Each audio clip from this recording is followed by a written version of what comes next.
Konbanwa!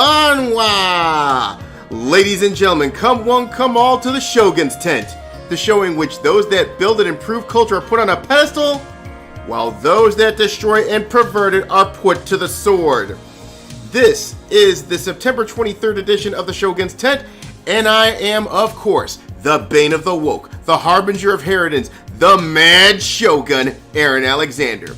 And as usual, I have three of my retainers here in attendance. First off, the man probably drinking in celebration of the Vikings choking in a field goal again after last week's game. We got Doku.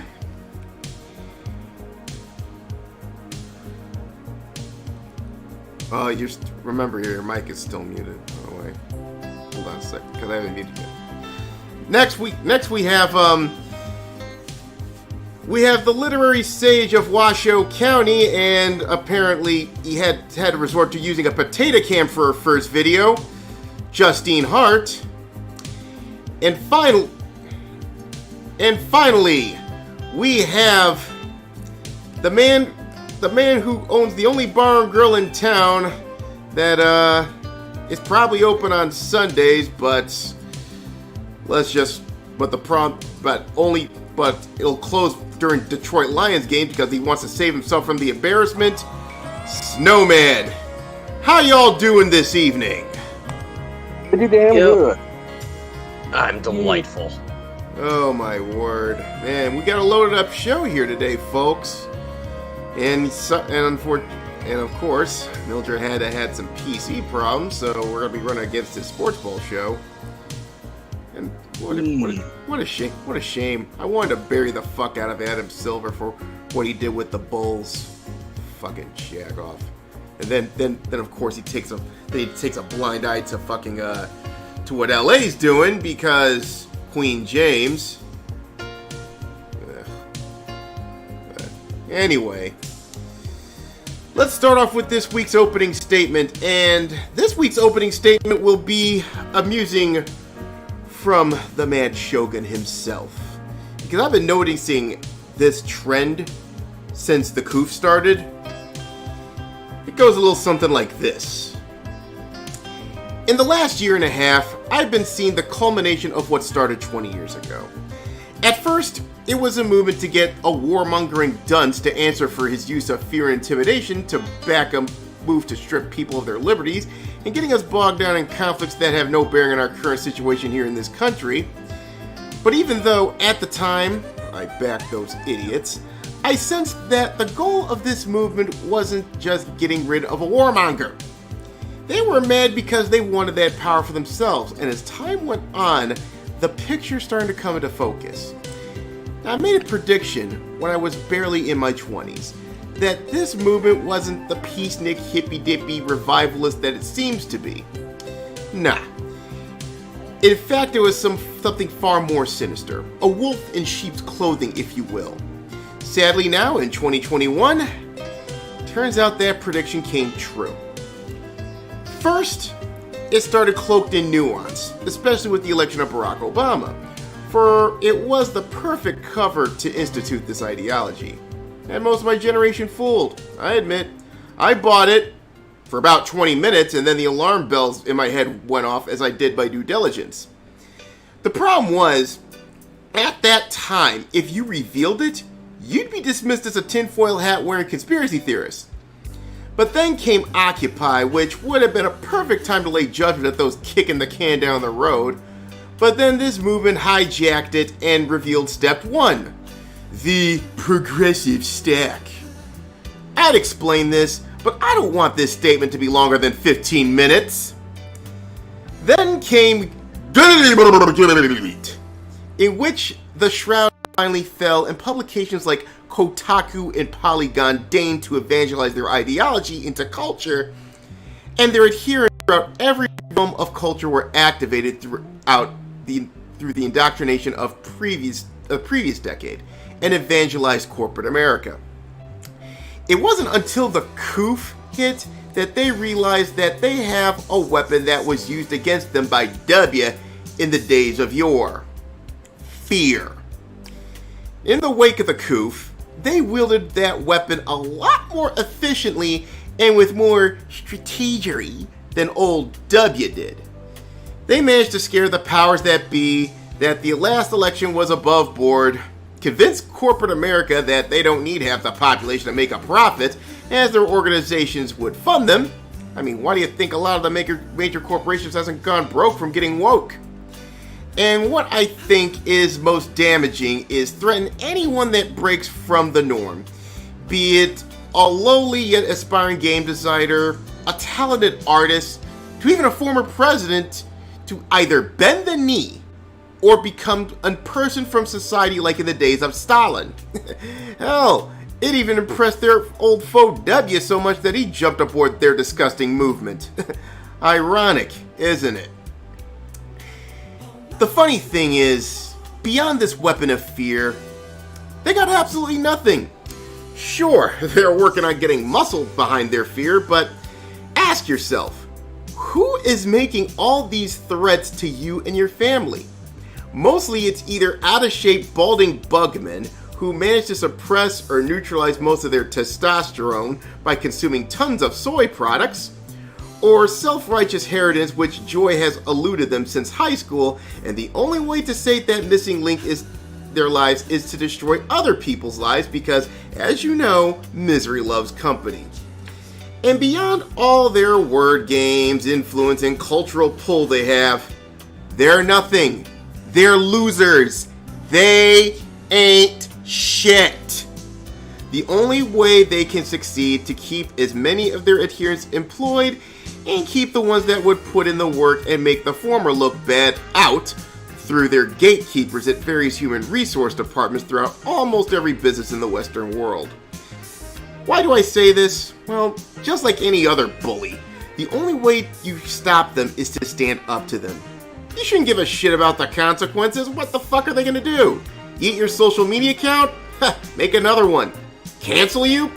They managed to do that to Alex Jones and Gina Carano and others, and they're still deathly afraid of them. I mean, let's face it.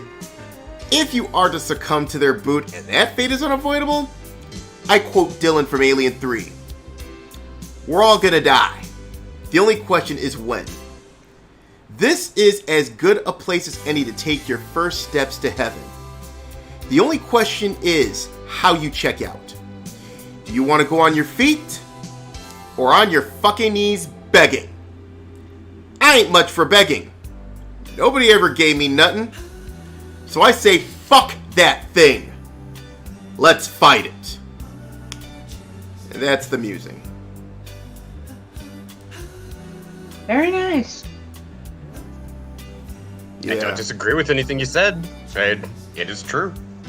Yeah, I figured with all this fear running rampant throughout every freaking sector culturally and what have you, I think it was time for shit to be said on that account. You know, just getting tired of this shit. You know. Well, the thing is, you were never supposed to question authority or do anything that the establishment powers that be tell you to do. You do as you say. According to Dr. Fauci, just do as you're told. Yeah. Or Biden would say, this isn't about your freedom. The only thing that happened that really pulled the veil back and made a lot of people realize exactly what type of society we're living in, which is basically an authoritarian oligarchy, was Trump was never supposed to win. And yet, people, whether consciously or subconsciously being fed up with the bullshit, decided, you know what? Fuck it, yeah, I am going to vote for the outsider. Yeah, that was never supposed to happen. Oh yeah, now they've sped up their bullshit, and now, as we'll see tonight, there will be a couple topics in which, let's just say, the narrative is starting to implode. But anywho, let's get on with the news, and we're gonna lead off with something that troubles me deeply. Now, all of you have know about our good sister Mercedes Carrera, right? Yeah. Yeah. I mean, for the past couple years, she's been in the pen over some charges that they basically don't got shit for anyway. But it seems like says they couldn't get any. Yo, Snow, I can barely hear you. So, which begs the question: how did she manage to stay in jail for that long if they got nothing on her? They keep punting her trial dates over and over and over. What they're trying to do is Against the Constitution. It is, but then again, we're dealing with California here.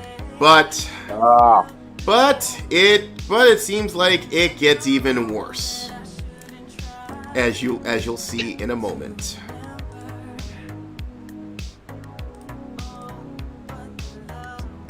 And this is comes for us from Louis B.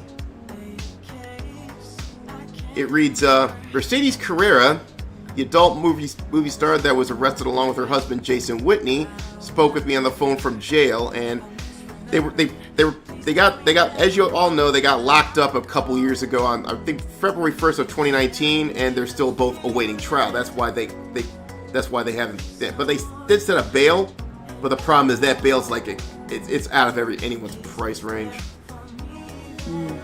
But she called the show Louis B from the detention center, and and it turns out she did catch the coof after the jail placed an infected homeless woman in her cell. And according to what Mercedes said, the homeless woman refused to bathe because she did not want to wash away the smell of her boyfriend off of her body. Ew, that's disgusting. Now during that quarantine, Now during that quarantine, how lonely you have to be for that to happen. Yeah, but anyway, during the quarantine, she contracted an anemia. The medical facility prescribed her iron pills that caused Mercedes issues because she was infected with the coof and probably the heart.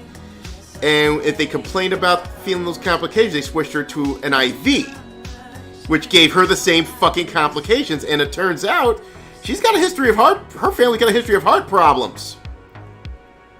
Oh no. Yeah. That's Poor Mercedes. Yeah. So, apparently, according to her, she's developed autoimmune hemolytic anemia, which occurs if your immune system makes antibodies that attack your red blood cells. It causes a drop in red blood cells, leading to hemolytic anemia, and she might have iron taxemia, which could be fatal if not properly treated. And they wouldn't give her a anti-globulin test. I'm sorry if the article sounds a lot of misspelling and shit, but basically they're giving her treatment that is doing more harm than good, and there's a lot of suspicion. Now I know what you're thinking. Maybe the doctors are pretty stupid, but then you realize who this doctor is. This asshole.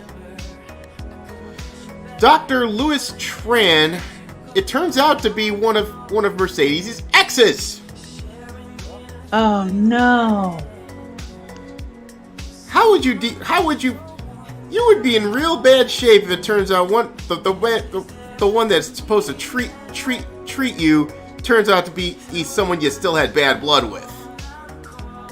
Oh yeah. She's fucked. And not in the good, fun, sexy way. Oh no, not like in her movies. No sir. And when I heard about this from Mildred a couple days ago, I got a hold of as many people as I can. I'm trying to get people to report on it, but as usual, with me and social media, it usually falls on fucking deaf ears. I mean, the only person that probably responded was Nick Monroe and Christina Pereira. I tried to get Christine on the show tonight, but I guess she's a little busy right now. But to break it down, the state knows that they have no case, so they keep pushing her trial date to force her to settle and plead guilty to bullshit charges. Her baby's father, the one who is pressing said charges, might be in contact with Dr. Tran. She's head of the triage of the jail that Mercedes is in. Two exes are gonna do her dirty. Yeah. And maybe the state. Who knows? I wonder which minute this is actually breaking. Oh, definitely. I didn't say laws. I said amendments, people. Oh, yeah. She was purposely infected with COVID that caused her anemia, refused being proper medical care, and let's say the county is notorious for violating the rights of prisoners. Well, and Mercedes basically said so basically what they might report is if God forbid they do her dirty and succeed, they think they could pull an Epstein on her. But Mercedes said, "Let it be stated for the record that if I die, I did not commit suicide, knew or overdosed on fentanyl or any other illicit substance, but rather of medical malfeasance and neglect on the part of West Valley Detention Center." This fucking pisses me off. She's doing a Macintosh. It does. It's very sad and very angering. It is. And like I said, and what pisses me off is I don't know why everyone else hasn't jumped on this shit. I try to message everybody I can, and it seems like it seems that everything I say falls on deaf ears. Again, I think Twitter's bearing my ass probably why no one responds. Yep. I think you've been shadow zoned. Yeah, I think I've been sent to the shadow by Twitter. Well, fuck those assholes. But yeah. I think we need to start using You're on alt deck. Odyssey, right? Well, I'm thinking about doing some streams on that, but you know what? That's sort of a work in progress. I don't know how that streaming architecture works over there yet, so I'll talk to Ethan Ralph about that. But folks, anyone within the sound of my voice, come on, you got to get our good sister needs help, big time. Because personally, I'm tired of her being locked up, and not only that, you got some twisted ass jagoff trying to participate in the Dr. Kevorkian challenge. Yeah, the fact she had to pull off a Macintosh pretty much proves how bad she is then. Yeah. It's not Macintosh, it's Tell people McAfee. if she is not willing to commit suicide. It's not Macintosh, by the way, it's McAfee. Oh, McAfee? Okay. Yeah, John McAfee. So... Okay, she's pulling a McAfee then. Yeah, she's pulling a John McAfee. But seriously... How do I get confused with Macintosh then? I don't... Yeah, it's probably because it starts the same way. Yeah. Doku, you got anything to add with this one?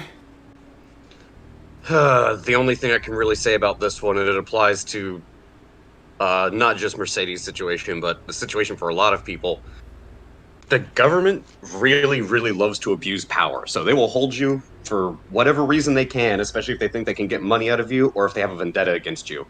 And I don't know why more people don't realize they can't hold you indefinitely without charging you for something. And when they sit there and try to say, oh, we'll just sign this plea deal, or just say this thing, or just do this or do that, that's coercion. It's illegal. Well, she's been charged, but she's awaiting trial. But the thing is, they keep punting her trial date back. Because this is what they'll do. This is why you never plead guilty, and you always ask for a lawyer or an attorney. They have to provide you with one. Because if you do plead guilty and you're on somebody's shit list, this is what they'll do. They will pump the trial down the road, they'll kick the can down the road, and they will make you suffer as long as possible, as much as possible. Maybe sometimes because they want to get something out of you or get something more. They want to try to, add another few stones to the proverbial witch trial. Or sometimes they'll do it just purely out of malice because someone somewhere knows somebody and they mentioned something over dinner and basically said, yeah, fuck that person. Oh, okay, cool. Yeah. Not in a good way. Yeah, I think that's the case with Mercedes. I mean, she like I said, she tends to go off, and I did write a few letters back and forth between. I couldn't write to her lately because I've been busy with my own shit, especially with the whole Florida deal. But But yeah, I'm. If anybody can hear this and has a and can get a hold of Nikki Rackets or anyone with any legal pull, get a hold of them immediately, because this just fucking sickens me. And I Of saw. course, this hasn't hit Nick from Rakita Law. Yeah, I DM'd him actually, but Well, the thing is, Rakita. I was actually about to bring that up. Mitch the Ripper and I forget the name of his the host, but they do a Ridgedale show. Rakita was actually on their show talking about a book they wrote in regards to reconstituting the Constitution. So I know they have a channel to them. So I'll actually ask Nick, ask Mitch to try to get in contact with Nick. And please do, and send him this article, etc. Yeah, drop me the article in my DMs, and I'll forward it over to Mitch and see if he All can right, get I'll something go ahead. going. Yeah, what I'll do is I'll DM this to you. I'll DM this to you through Twitter. It's going to be an archive link because apparently they don't like ad blocks and shit. But Yeah, has Rakita covered this before? well, he was, but then I don't know. the problem here is he can't properly cover because the trial keeps getting punted. Now, if the trial was going on, he'd cover it, I'm sure. But I read a lot of info on the whole thing, and like I said, they haven't convinced me Mercedes did what she said she did. I'll also get the host of the morning show that I'm on, MC. I'll try to get him to signal boost it, and I'll also see if Mitch and by extension Rakita will also signal boost it, because I didn't even know that she was still in prison. It kind of fell off my radar. Yeah, that's what they were hoping for. That's why I think no one's covered it, because they try to basically give us the mushroom treatment, feed us shit, keep us in the dark. Are they treating her like shit because of something that her husband may have done, or is this like two piss off exes with powerful connections getting even with her? Well, I think it's a combination of both, because I don't know if any of these two got any fucking pull, but let's just say that some members of the main, before she went to prison, she did rustle a few jimmies and didn't attend the AVN Awards. So I don't know what the hell's going on. Well, one of them is a doctor that works with the prison, so I assume he has some pull. Yeah. But then again, it's fucking California. Of course you can expect anyone who's got who's an employee of the state's got pull. I mean, how do you expect that how do you expect Patrick Bateman to get reelected as to dodge a recall attempt? For sure he cheated. Yeah, Someone get like a Metal Gear Solid style jailbreak and then hope the rest of the state sinks into the sea. That's all I gotta say. Swim? I wanted to add something. Go ahead. Do you want me to do a shout out for Mercedes on my next video? Please do. Okay, I know you're still building your audience, but yeah, please do if you can. I will. All right. I have to give shout outs to people at the end of my videos, so... Yeah. So, anyway, let's move on, because woke Puritanism has struck again. Does it ever take a break? Of course not. So it seems they decide to send the swimsuit police after Jessica Rabbit. Oh god! Yeah. God! I know what you're talking about. Oh, yeah. Fuck Yeah, them, when I Ronan read about it Incorporated. the other In distress. Can't have a woman be in distress anymore. Yeah. I mean, come on. She wasn't bad. She ain't bad because she's drawn that way. But of course, the Bugman like, oh really? Let's fix that. And then now she's covering up because Because Road and Ink are a bunch of little prudes. Aren't these the same people that advocate for women's rights, freedom of expression, free sexuality, all that type of stuff? You know, We know sex they're going work to is be real work. hypocrites. Only for those that are degenerate and cringe. Oh, I forgot. And It's the rules for me, not for the. And in front of your children too. Double standard. Right. So, yeah, the Phantom was pretty pissing people off. So, of course, the excuse they're giving is citing the return of the Toon Patrol Weasels as the main driver behind the recent sharp rise in crime statistics throughout Mickey's Toontown. Aren't they dead? Yeah. Yeah, they died by laughter. Yeah. Yeah. Oh, Jessica I've seen the Rabbit. movie. Yeah. You died by laughter. Here, really. Jessica Rabbit has determined it's past time for her to throw her fedora into the ring and start her own private investigation service. While taking inspiration from longtime friend and legendary Toon detective Eddie Valiant, Jessica shows that he certainly means business. Now, that's all well and good, but come on. You pretty much took out 90% of the appeal behind her character. I mean, I'm surprised they haven't. But they, Why can't they just let old rights be old rights? Yeah, really. I mean, they might as well. Yeah, they might as well put a fucking hijab over her. Jesus. So of course, let's see here. So of course they're trying to give the excuse, oh, damsel in distress, a kidnapped victim, and all that shit. Oh, damn. I understand they're trying to give her sort of the Lauren Bacall type deal, which actually part of her character is based on Lauren Bacall. I mean, yeah. and even Kathleen Turner voiced her. She had that sort of that deep I would say a bass voice, not baritone, but that sort of bass voice that she had back in the day. Yeah. I even thought V.I. Warshawski's a good movie, but then again, that's me having a Chicago bias. But still, could they rethink something else or something? Because it sounds like they're. I know some people say, well, it's much ado about nothing, but I don't know. Considering how Road and Ink's been, I don't trust them for 1 minute. Well, some people say it's much ado about nothing, but let's be honest, when it comes to the culture war, I guess I'll use that term, even though I'm growing to despise it every more by the day. This is essentially death by 1,000 cuts.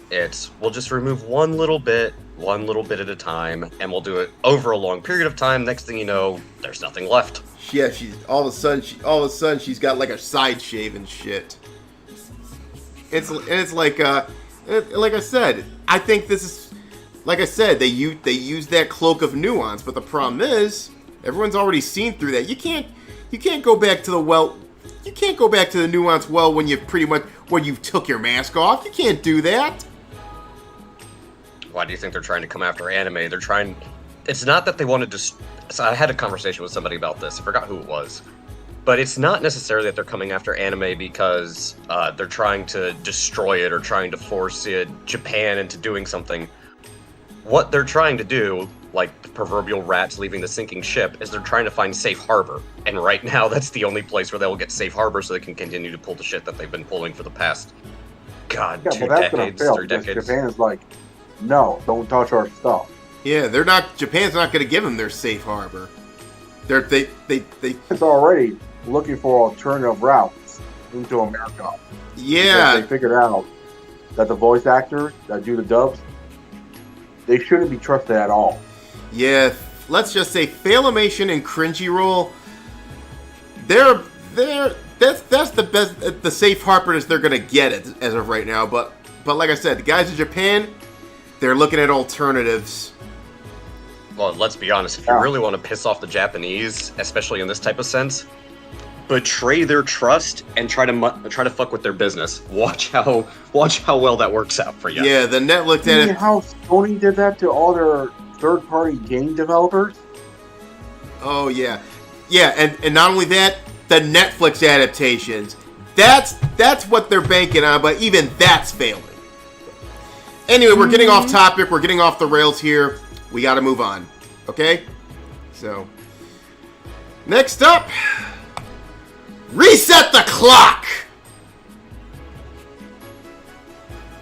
I didn't really understand your tag on that. Okay, reset the clock. It basically means anytime a Wookiee that he does something sexually, let's say, untowards, or does something coercive that could be perceived as creepy. Since they talk about more harassment this and more sexism that, etc., and the male gaze this, and then they pull the same shit. We basically say reset the clock, and usually it's accompanied by a meme in which it says days since a male feminist is accused of sexual misconduct, and it resets the clock to 0. Yeah. So whenever someone does something like that, it's reset the clock time. And this time it's a woman. Jennifer Shirley, formerly of what's that damn place that went out of business a while back? I forgot the name of it. They did Back to the Future. No, they did the adventure game of Back to the Future, I believe, and I think Game of Thrones. I forgot the God damn. Anyone know About those choose your own adventure game? Yeah. Generation. Yeah, I forgot what. I forgot his name too, but I know they did The Walking Dead. Yeah, they did. It wasn't Evil Hat, was it? No, it's not Evil Hat. No, this is a video game. It's for video games, actually. I forgot the. I forgot the name of it. Hold on a second. Yeah, I don't remember this one. But anyway. Double Tail? Say what?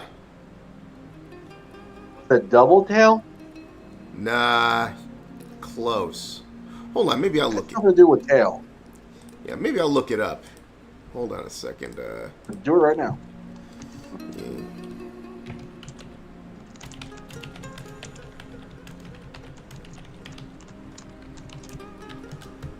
Alright. Telltale! That's what it's called, Telltale. Oh, Telltale Games? Yeah, that dumpster fire. God. By the way... No wonder I haven't heard them mentioned in a while. Yeah, by the way, drink for Telltale. Walking Dead was their only good game. Well, Back to the Future was good too. But... Well, the thing is, they were basically, oh, hey, your choices have consequences. And then once you make all your choices thinking you're going to get a different ending, no, you always get the same ending. Yes, the Morton's Fork. And also, Jennifer Shirley, she was basically behind the movement to get Nolan Bushnell canceled. I think they were supposed to give that man a Lifetime Achievement Award, but then all of a sudden, all these jagoffs came out of the woodwork to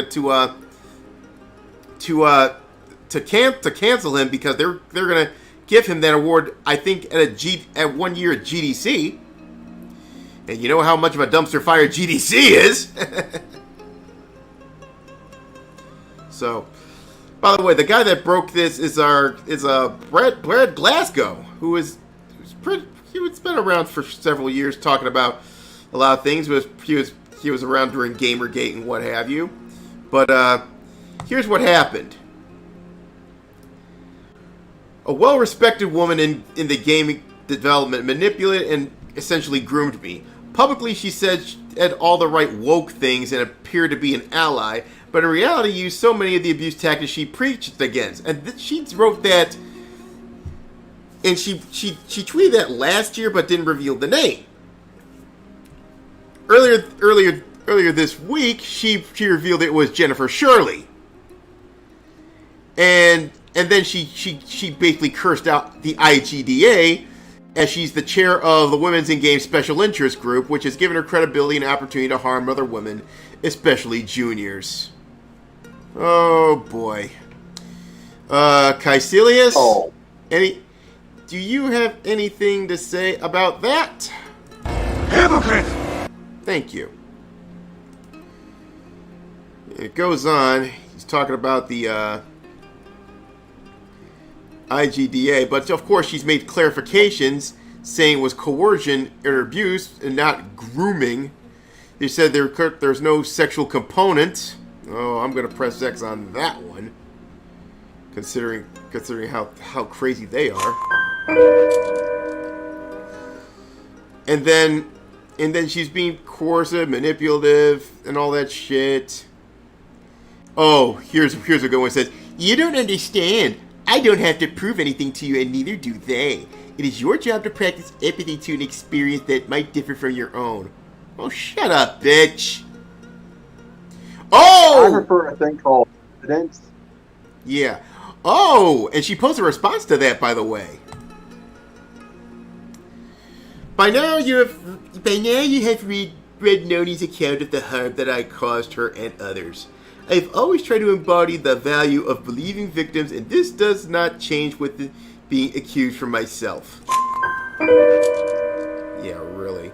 Many people I love are hurting, and I wish to not bring any more harm to any of you. I'm sorry for any harm that I've caused Noni and others, both past and present. Bullshit. As a teacher, I have let her down, and as an advocate, I have let down an industry I deeply love. Bullshit.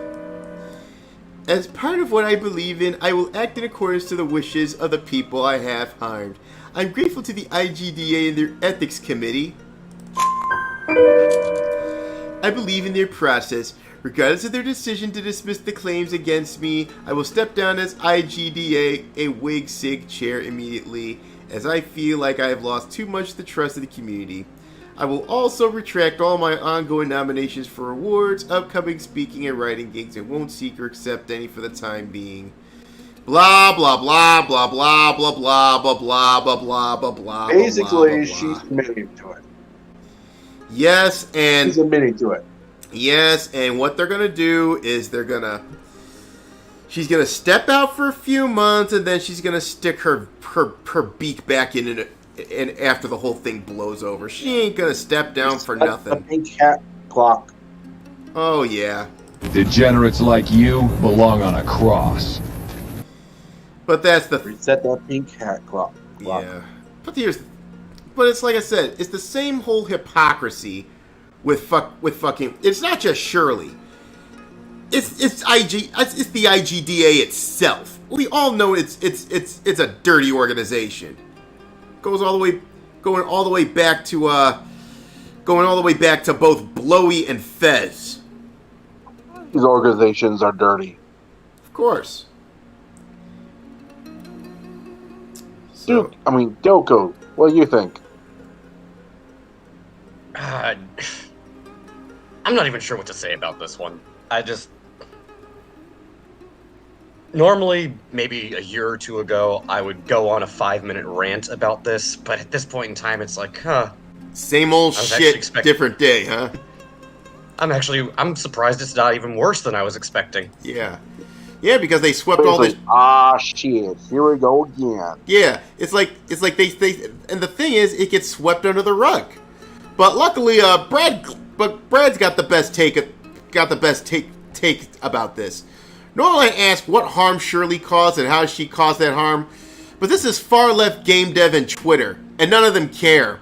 All that matters to them is the right person created the right accusation, and so there must be consequences. Mm-hmm. So my theory is she'll get a slap on the wrist, and she'll bow out for like a few months, and she'll be back. She said no lies. I mean, come on. Again, they haven't gone this far to turn this industry, the Western gaming industry, into a clown show just for them to get stepped down whenever their let's say, extracurriculars get exposed. And we're going to see that. They'll leave once there's no money in it. Yeah, exactly. But the thing here is, there's always going to be money for it, because I'm sure every NGO is backing them. Every NGO and every government's backing them with grants and other bullshit. Again, as I said, I was just saying, once the video game industry collapses. Well, the Western side, I don't know how. It's pretty much a matter of when, not if. But the problem here is, I think there's a lot of dark money propping up the bullshit, and we're probably gonna see a bit more of it in the main event tonight. So let's move on to the whole. What's up, Justine? No, I was just agreeing. Yeah. So anyway, let's move on to the most unlikely hero we've seen in this whole Koof authoritarian story arc. Nicki Minaj. That's a little weird. I don't like her music. I'm going to be upfront with you. I think, in my You tell opinion, me you don't like the masterpiece that is known as Anaconda, where she literally sings about her ass? Here's the thing about Nicki Yes, Minaj. I'm being sarcastic. Here's the It's thing. complete dumpster fire. You know why I think she's derivative?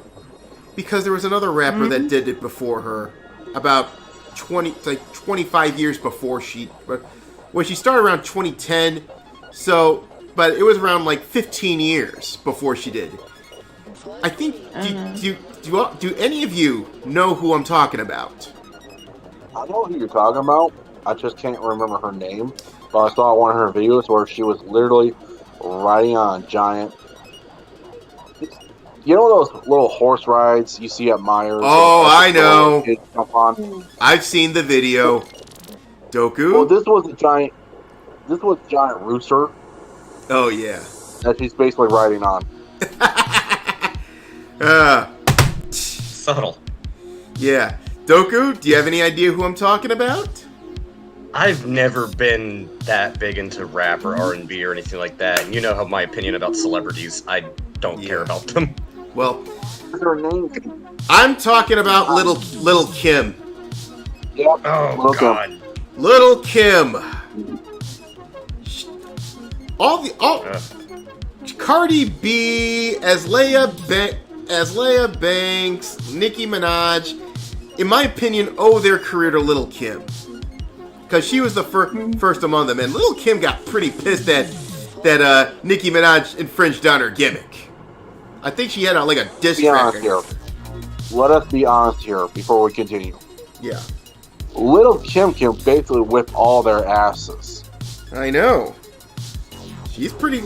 I mean, say what you will about Little Kim, but she's legit. I mean, it would get, because guess who made her a star? Biggie. Yep. Oh, yeah. Yeah. But anyway, getting aside from Freaking knows talent. yeah, getting aside from that, they talk about the whole Met Gala thing, but it really starts with this. She says that my cousin in Trinidad won't get the vaccine because his friend got it and became impotent. His testicles became swollen.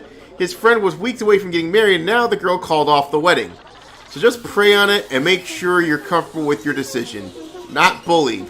Which I think is a pretty even-headed way of looking at this whole should I get vaxxed or not, you know? I was gonna say, that's not even based. That's just using basic common sense. Yeah, it's basic common sense. It's Neutral. not. Yeah. So you'd think, okay, having someone make it, because that's pretty much my stance too. Listen, you want to vax or not? You want to mask or not? I ain't gonna stop you. It's your choice. Just don't wear the mask when you're in your car alone. That I'll just laugh at you. Because I've seen a lot of people driving with their masks on alone in their cars. That's how you can spot. That's how you spot an idiot. Or someone who's given into the whole COVID fear garbage. You know what I mean? But you think My favorite one is the mask and the face shield while you're in a car by yourself. yeah. That was really stupid. Oh, definitely. But you think they would leave that alone, right? Well, someone had to open their fucking gob. The first of this is Joy Reid. God, that is a name I always cringe every time I hear it, because it's going to be the worst type of entertainment that you could possibly get. Yeah. So Joy Reid is basically virtue signaling, saying praise the CDC, praise the FDA, and if you don't, you're a Trumper, etc., etc., etc. And then I think Depends if they're a Trumper or not. Nicki Minaj probably at I don't least see is what's being called a Trumper so bad. Considering I support Donald Trump. Yeah, but that's the straw man they like to use. But what happened was Nicki Minaj screen capped a couple of these, and basically he called her on her hypocrisy, basically calling her a certain cuddly rodent. I'm not gonna say the C word here because fucking Wabbajack. They were white. I guess I can join in the Ring Gear games too. They can go online. So basically, I just love it. Uncle Tomiana asked who on earth would trust the US FDA guys. Oh god. Oh shit! Oh my god, you're such a loser, dude. Oh my god.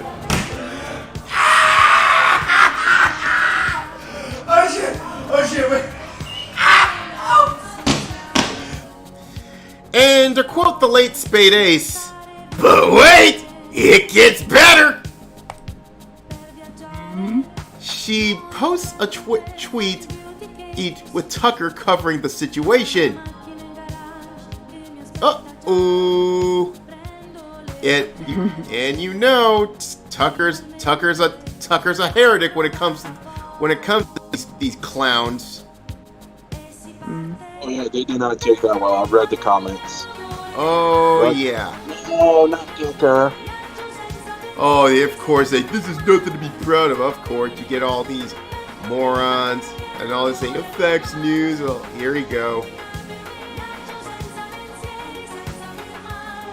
But How many of them are actual fans, and how many are just oh, just there? a lot of the barbs are sticking with her. To be honest, this is just a couple of jagoffs caught up in the cult. That's what I'm trying to say. But one of the cultists are the actual fans. yeah, but one of the responses it drew Nikki's ire. Hassan fucking Hiker.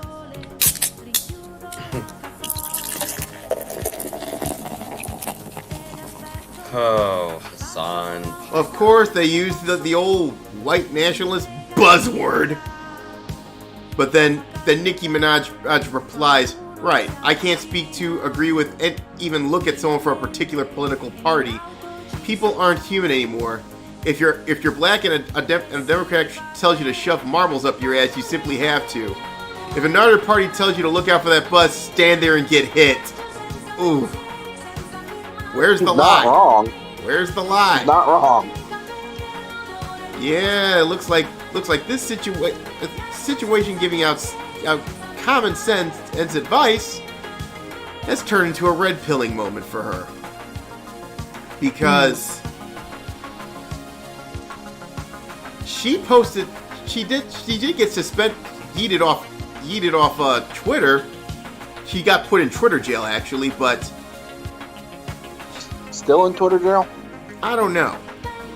She didn't get suspended as far as I know. But I do know she did release a few videos on Instagram talking about the situation. I'll go ahead and play. You won't be able to hear this. Unfortunately, you won't be able to hear this. It's on the service side, but the audience will be able to hear this. So. Now, I ain't gonna lie, I had a lot of fun yesterday and a lot of laughs. But Black, make eye contact with people? And you're okay with what's happening? We're no longer even allowed to voice our opinions or to ask questions. Now, here's what's interesting. What's interesting is so many of your favorite artists feel this way, but they're afraid to speak up. And I can't blame them. Look. Some of your favorite artists think the same way, but are afraid to speak up. Now, what does this say about the whole celebrity sphere in general? Like I told you before, weeks ago, you're asking them to sacrifice millions of dollars and go broke. Or do they continue on doing the song and dance and lie to your face? Yeah, exactly. And the funny thing is, not only that, they also got another reason to keep them in line. They basically get to skirt the COVID rules, as we've seen with the Emmys. Now, I didn't put this on the docket, but you've heard what happened, right? Yeah. If you're a celebrity, that's okay. You don't have to wear a mask or get vaccinated or anything, or just say you're vaccinated and just say, you don't have to say you did, just for the virtue signal points. Oh, they did the same thing to the NBA. All the players got the free pass. Yeah. All the referees and the staff and everyone else. Yeah, have you noticed? Either get the vax or you could quit your job. Yeah, have you noticed that? It's like we're living in like two different rule sets, you know? You see the help. I didn't mention this when I talked about the Met Gala situation last week, but have you noticed all the help had to wear a mask? Have you noticed that? So it seems like there's one rule for the peasant class and one rule for the gentry. You know, I did notice that, and I found it surprising based upon what Nicki Minaj said, where like, oh, they want you to have the vaccine if you're going to attend the Met Gala. Doesn't that apply to all the workers and attendees, like, including the help? Like, so why are they masked? Are they not vaccinated? Or... Well, what's going on? Well, either way, they're basically the new clergy class. I almost feel like it's done as a way of shaming, to be perfectly blunt. Yeah, sort of like saying, know your place, peasant. Know your place, Exactly. troll. Live in the pot and eat the bugs and shut up. But, after speaking out, well, the media decides to blackmail her and threaten her. Which is why I think why others bend the knee, because the media likes to threaten to dox, etc., or send people to their house. But they probably did the same thing to Nicki Minaj, and unlike all these other times, guess what happens? What? But first, Her family. basically, here's it says, she basically released a few situations where they try to threaten her. So, basically, someone named Charlene Rampersad, who is a reporter for Guardian Media, drink for the Guardian. I was hoping to speak. Cheers. Yeah. And basically, she tried to get a response. No response at all. I know. They also said, I know you're hesitant to speak with us, but just letting you know, CNN is in the country looking for you. And when they find you, they won't hesitate to reveal where you live or where your girlfriend lives, anything and anyone who is tied to you. If you speak to me, we won't reveal those details. So, what do you say? Sounds like a mafia threat. It's like, we don't have to worry about this. We don't have to worry about an accident. You know, bung boom ping. Typical extortion tactics. Now, Yeah, either give us our exclusive story, or you're gonna suffer. yeah. But Nicki Minaj decided to hit back. Oh, you gotta imagine how livid she is after hearing this happening to her own family. Trinidad isn't a big place. It's an island. So, and now that Nicki Minaj probably, I would imagine that Nicki Minaj is sort of like Trinidad's favorite daughter there, if you will. You know what I mean? So she basically says in Instagram, "This guy's in Trinidad harassed my family. I didn't want to give details, but now I will." They covered up his information. And she basically said, "Threatening my family in Trinidad won't bode well for you." It gets better, though. "They're forcing my family to have to hide out. This is what speaking up looks like. Millions of poor people are treated this by the people you think are the good guys. This is unconscionable." Oh, and Charlene Ramper said, she basically said, "Bitch, your days are fucking numbered, you dirty hoe." And guess what she did next?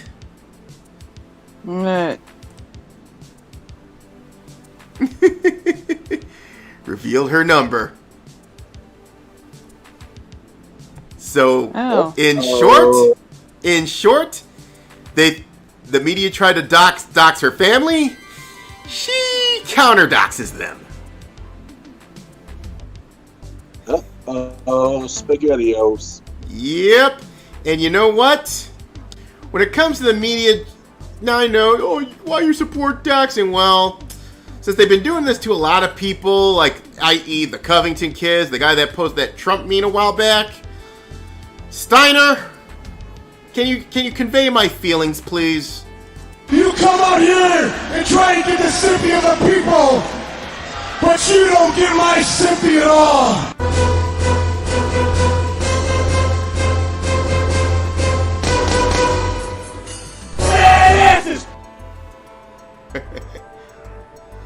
Oh, God.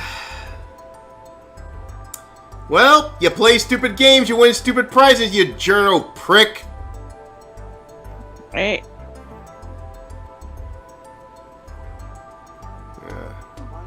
A Chicago song called "He Had It Coming." Well, now just change the title into "She Had It Coming." Yep. Yeah, like I said, no lies there.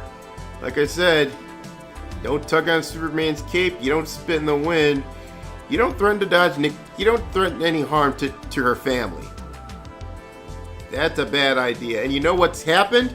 As a result of that, you got some of her fans actually protesting the CDC. Have you noticed that? It was only a couple of days after this happened too. They were I noticed a lot more than that. Because I noticed Black Lives Matter are now being anti-Fauci. Yeah. Oh yeah, that's a fun plot twist that nobody saw Yeah, coming. but now the question is how much they're gonna bribe to try to get them back into the fold. But at this point, you know what? Let them fight. Let them kill each other. I got no. Eat their own. Like I said, as it always goes, the woke ends up being their own. They're an Ouroboros. Oh, and there's something else to point out here that I think the mainstream media, aka the propaganda arm of the ruling class oligarchs, probably overlooked. Mm-hmm. Have you guys seen what Nicki Minaj's fan base is like on social media, specifically Facebook and Twitter? They are rabid. They are. I mean, all you have to do is say something mildly, not even bad, but just mildly critical of Nicki Minaj, and holy hell, You will come catch hell down from on them. you.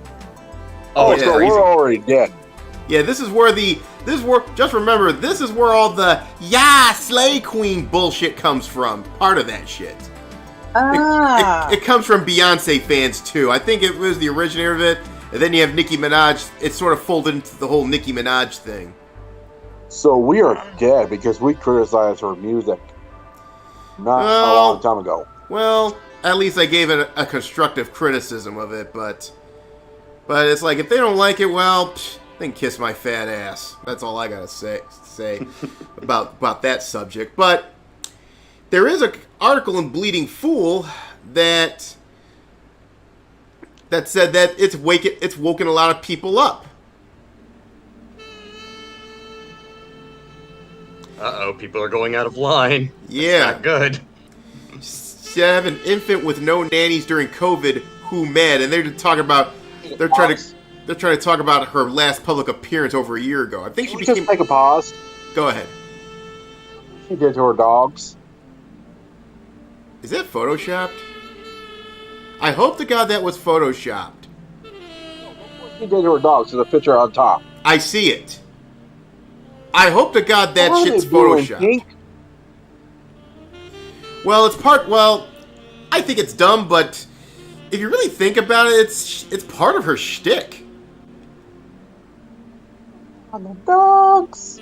Yeah. I'm a big dog lover. Yeah, I think it's going a little step too far, but I understand partly because it's part of her shtick being like sort of a black Barbie, if you will. Okay. But I hope to God it was a Photoshop and you didn't actually put dye on your dogs. When the hell did Barbie ever do Anaconda? Yeah, I don't know. I thought Barbie was way more wholesome. Yeah. But I think this is what she was responding to, and it's funny. He says to the two white men sitting there nodding their heads because this Uncle Tomiana was doing the work child. How sad. Yeah, this is her retweeting the Nicki Minaj. I already talked about this shit. Oh, and she went after Meghan McCain. The devil's daughter. Fuck. He's roasting in hell. I wish he's suffering the same fate as Adolf Hitler is in Little Nicky. If anyone's seen that movie, you know what it is. Oh yeah. It involves. I like pineapples. Yeah, definitely. I love pineapples. Yeah. Yeah. They also talk about. I'm in Twitter jail, y'all. They didn't like saying what I was saying over there on that block. I guess my poll is going to be asking questions is okay. I like being fucking dumb. Then boom. Can't tweet.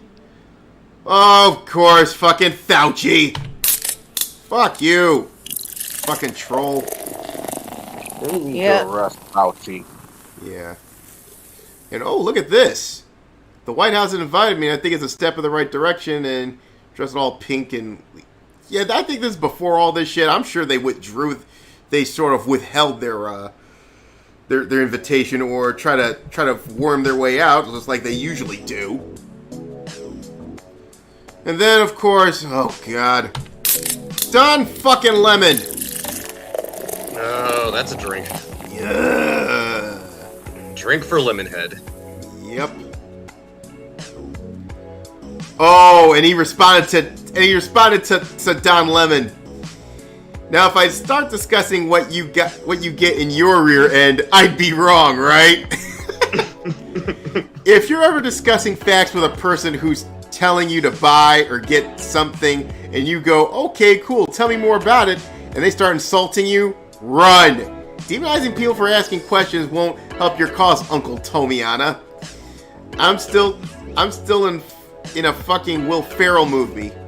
Tell us more about it. You know what? You do get it in your ass. He couldn't wait to deliver that line. He rehearsed it all night. Definitely has a little dick. Mad because that shot head couldn't fix that. 3 to 4 inches max. I never thought I'd be living in the timeline where I get to see a base Nicki Minaj go after the media. Oh, a little bit of the bubbly. Cheers to Nicki Minaj. I hope that makes up for my constructive criticism from earlier. So, Barbs, put down your damn pitchforks. Times are changing. Oh, and look at this. Wow, now you got guys coming out in support of her, even people that aren't even her fans. Must be, yeah, really. Well, that's the funny part about all of this is, the crowd that constantly, the crowd that gets constantly labeled, Trumpers, white maggots, racists, deplorables, racists and shit. You're supposed to... now they're coming out supporting Nicki Minaj, like the last person I thought I'd see them support. A black woman from Trinidad. Yeah, it is quite the weird plot twist indeed. It's like, wait a second, I thought we were supposed to be these evil, racist, don't like women type of people, and it's like, oh, Nicki Minaj said something that's reasonable, and y'all are trying to silence her, trying to threaten her and her family, trying to dox her. And who comes out in support and who comes out against her? Yeah, it's like... I'd like to give these woke fuckers a new flash. The main support from Trumpers are basically people who used to be part of the Democrat Party, but they got so disgusted by the Democrats, they basically left the party to join up with Trump. Yeah. They're tired of all the freaking... The vast majority of Trump supporters are basically anti-establishment, anti-globalist, pro-nationalist people. Yeah, it's why you got people like Brandon Straka and freaking what's his face? God, name escapes me. He's really cool though. Oh, I forgot his name. God damn it! I know. I follow him on Twitter. Hold on a second. I forgot his name, but you got guys like Adam Krigler. And even Dr. Karlin Borisenko, that used to be pretty left wing, but all of a sudden it's like they're old. The thing is, most of them are old school liberals. You know what I mean? And some of them, they were used to actually dealing with satanic wave. Yeah, and Republicans and ultra right Christians. Yeah, and they saw the same shit going on with the woke, and it's like, okay, it's pretty much the same shit, different day with these motherfuckers. Yeah. Well. Yeah, that has to suck. Yeah. Why do you think they're tight? I'm going to tell you a bit of history of myself. Yeah. Because I was with you, Aaron, when George W. Bush did the whole "we gotta go to Iraq war" shit. Oh yeah. I went for Obama because I didn't want McCain to continue on with that stupid ass war. I felt for the Ganjutsu. I wasn't a fan of Obama to begin with. I mean, I was so disappointed. Yeah, I knew the guy. The thing with Obama was Chicago politician. You don't rise in the ranks in that state without having a lot of dirt on you. But that's neither here. I was so disappointed with Obama. Yeah. Then I saw his next person he was competing against, which is basically a venture capitalist, Mitt Romney. Yeah. And I'm from Michigan.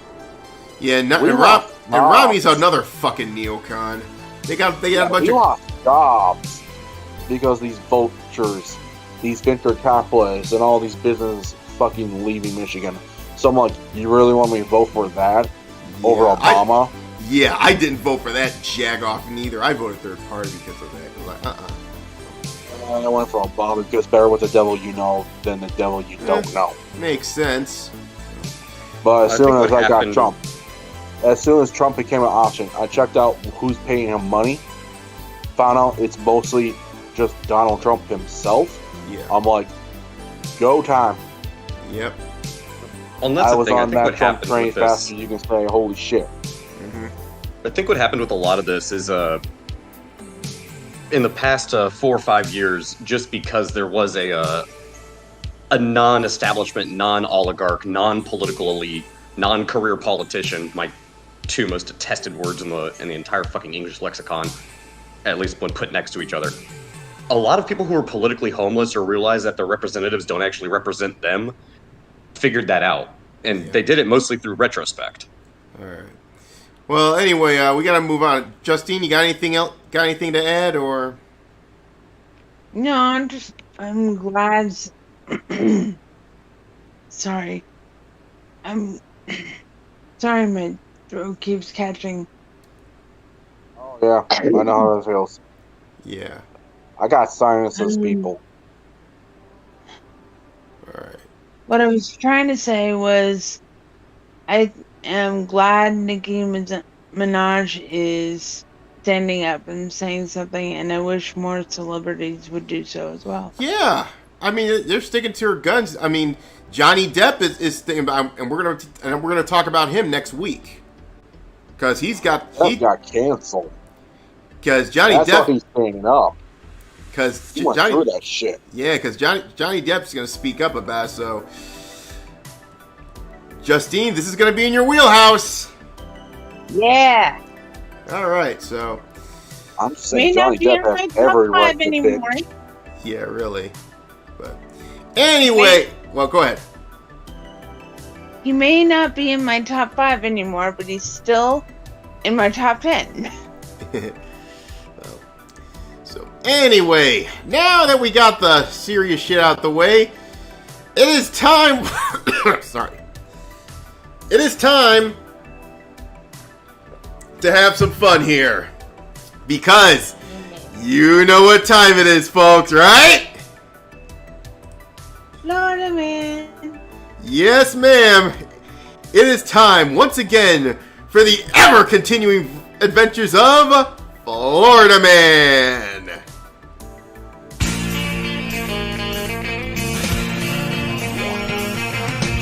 No one told you life was gonna be this way. Your job's a joke, you broke. Love life's the old way. That is a very funny intro. This store sells some good liquor. Yeah, of course they sell some good liquor. Oh, man. And our scaly boy. Here's some Chips Ahoy. He a good scaly boy. Okay, so we start off in Florida, where a man tried to trade in a car to a dealer that he stole it from. I think that's just the epitome of stupidity. Tell me about it. You! So, let's see here. Yeah, Coops. Hey, Coops, you're here. You're just in time, man. Yeah, we just got done with sports ball. Oh, boy. Yeah, I just wish you dragged Mildred in here, because we're going to be talking about, because due to our main event. Oh yeah, if you can get Mildred. Yeah, please, because I want to have him on for the second half here. So anyway, a man walks into a car dealership wishing to trade the vehicle he drove up in for a new one. Happens all the time, right? But when the man is a Florida man, things get more interesting. According to First Coast News and some other Florida outlets, police in Jacksonville, AEW land, responded to a Lake City Chrysler Dodge Jeep where the scene of the above played out, as it does every day, but this time it was different. When the dealership sales staff logged off the VIN on the man's trade-in, they discovered that the car has been stolen from that very dealership just days prior. Oh my god. A customer, for lack of a better term, was trying to trade a car stolen at the dealership for something better. How stupid can you be to not think that you're going to get caught? You! I don't know. This is stupid. That is unfathomable to me. Oh God Almighty! Stop me! Oh shit! Even he, I guess R. Kelly. It triggered R. Kelly, didn't he? Robert. All right, where's my bat? Back in your cage, R. Kelly. Who triggered that? Well, the fact that they were so stupid in trading the car, and of course, R. Kelly decided it set R. Kelly off. Mm-hmm. Okay, so police say after they read him his rights, they told him that he stole the car. Also, the dealership security cameras showed the theft, though it's unclear from accounts whether the thief is identifiable in that video. 50-year-old Lake City man also said he was homeless. He'd been jailed and charged with grand theft auto, dealing in stolen property and criminal mischief, and petite theft. But he gets an A for aspiration. I guess. Oh my dear God. And you got caught on camera. Might not be 4K, but close enough. Oh my God. Darwin missed him. Oh my God. He failed to get the Darwin Award. Nah, nope. In fact, I don't think anyone's going to be sent to the upper room this week, sadly. But, but still, really? Isn't that kind of a good thing? Oh my God. Well, you think that's stupid? Well, we're going overseas once again to Bongland, as we have British man doing something that you shouldn't be doing with a USB cable.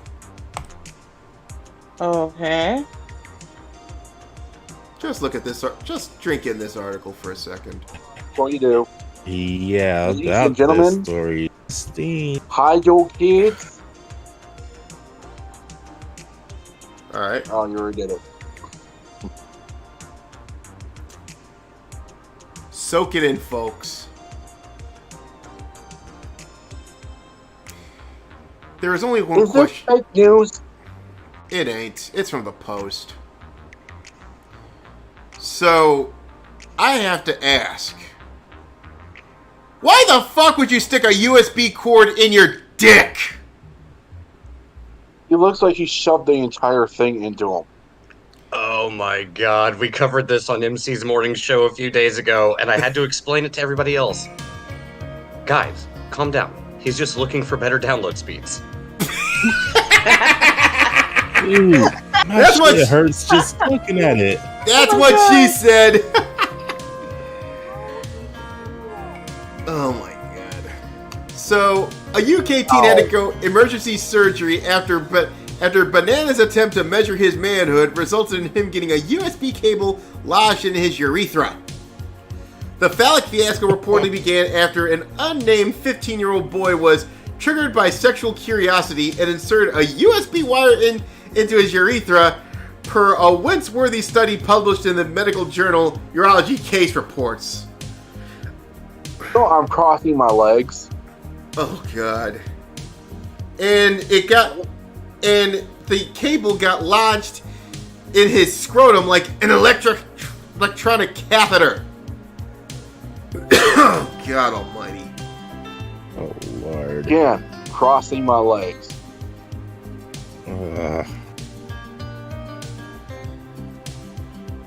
Oh God.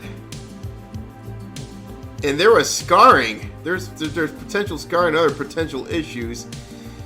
Luckily enough, he came out virtually unscathed. And this is the You bastard. and this is the USB cord in question. Oh my word. Oh. Oh. Oh. Take me to the son of a bitch! Take me to him! Come on! Go, go, go, go, go, go! Go, go, go, go, go, go, go, go! Where's the son of a bitch? Where is he? Where is he? God! Oh, You know how Vinnie God, Mac feels no. about grapefruits. yeah, no. Oh yeah. Well, I understand this is a 15-year-old. But at this point, Dude, I was not doing this shit when I was 15. me neither. But you have to Me neither. you have to think. Is this guy mentally sound? Because this could not come from a mind of someone who's mentally sound. Aaron, is this a rhetorical question? It is. It's a rhetorical question. You know what it is. I know no one that wants to do that. Oh my dear lord. I do like Joku's joke though. Oh god! Again, that kid's lucky. No further damage is there. But in this case, he would have gotten a Darwin Award if this sterilized him. Is it fair enough to say that he was hardwired for this? Oh my That's dear! kind of funny, but that was Yeah, crazy. you're right. It is a groaner. Funny. That's pure cringe, dude. I know. That's why I had to make that joke. I'm Of allowed at least one dad joke a day. That's my freebie. course. All right, that's your one. If you do it again, I'm gonna have to ask you to put your head down. Hey, at least I didn't try to make a joke about having emotional connections with sex robots. Oh, you couldn't You help did yourself, it, couldn't you? Put your motherfucking head back down! You expected anything less. All right, so next up, Calamity Jessica is back. Huh? Remember the Harridan that got fired from I believe it was called I forget. Oh yeah, Christ. It's the company that did Guild Wars. Oh. Yeah. She got fired from Guild Wars, and she raised a stink. They got mouthy to one of the customers who was actually very popular. Mm-hmm. As though Arena's not like, you just made us all look bad. Yeah, You're ArenaNet. fired. Yeah, so ArenaNet did the smart thing and got rid of that bitch. Now it looks like Paizo decided to do this to her. So now Paizo has also did that. Let me to correct her. you on that. She What? first worked for Paizo. They got rid of her. Then she went to ArenaNet. I was actually getting to that. Okay, sorry. They basically did this to her.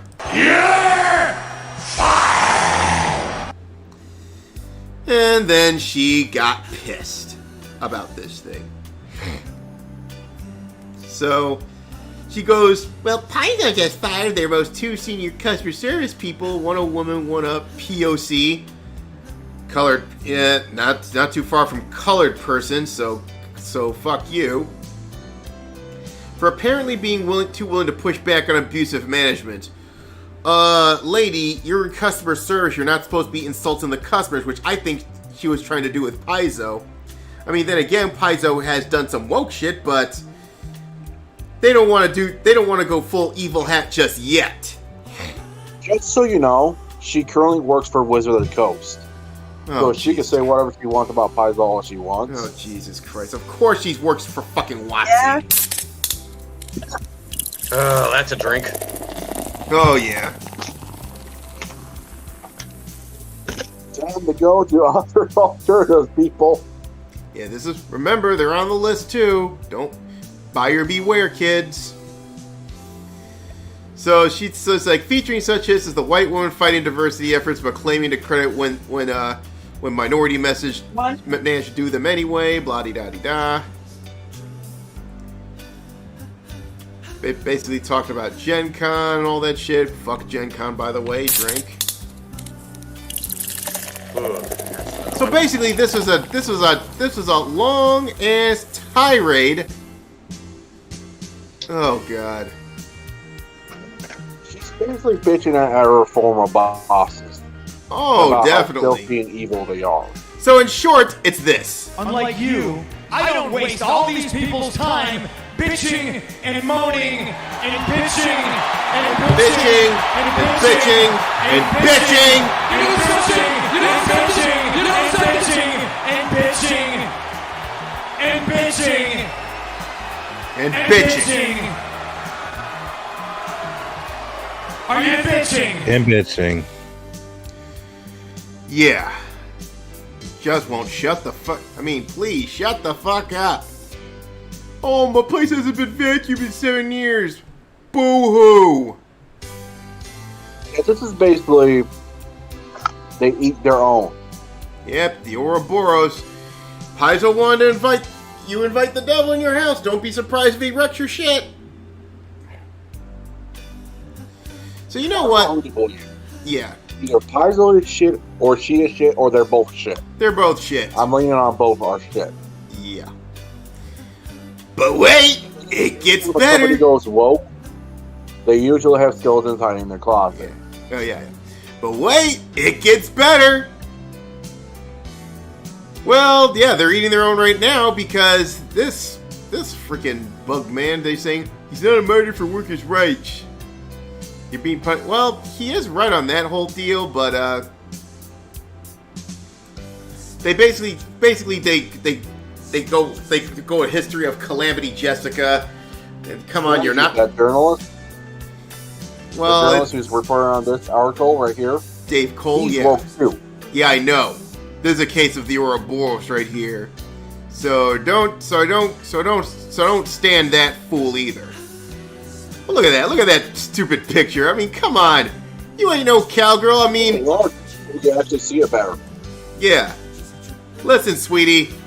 You know the closest thing you went to a cow is when you stopped to take a piss at a Wendy's. Jesus fucking Christ.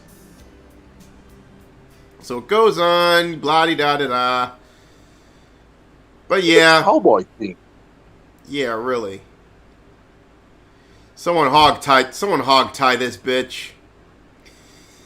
But then, of course, they list off their terrorist demands. Oh, Jesus Christ.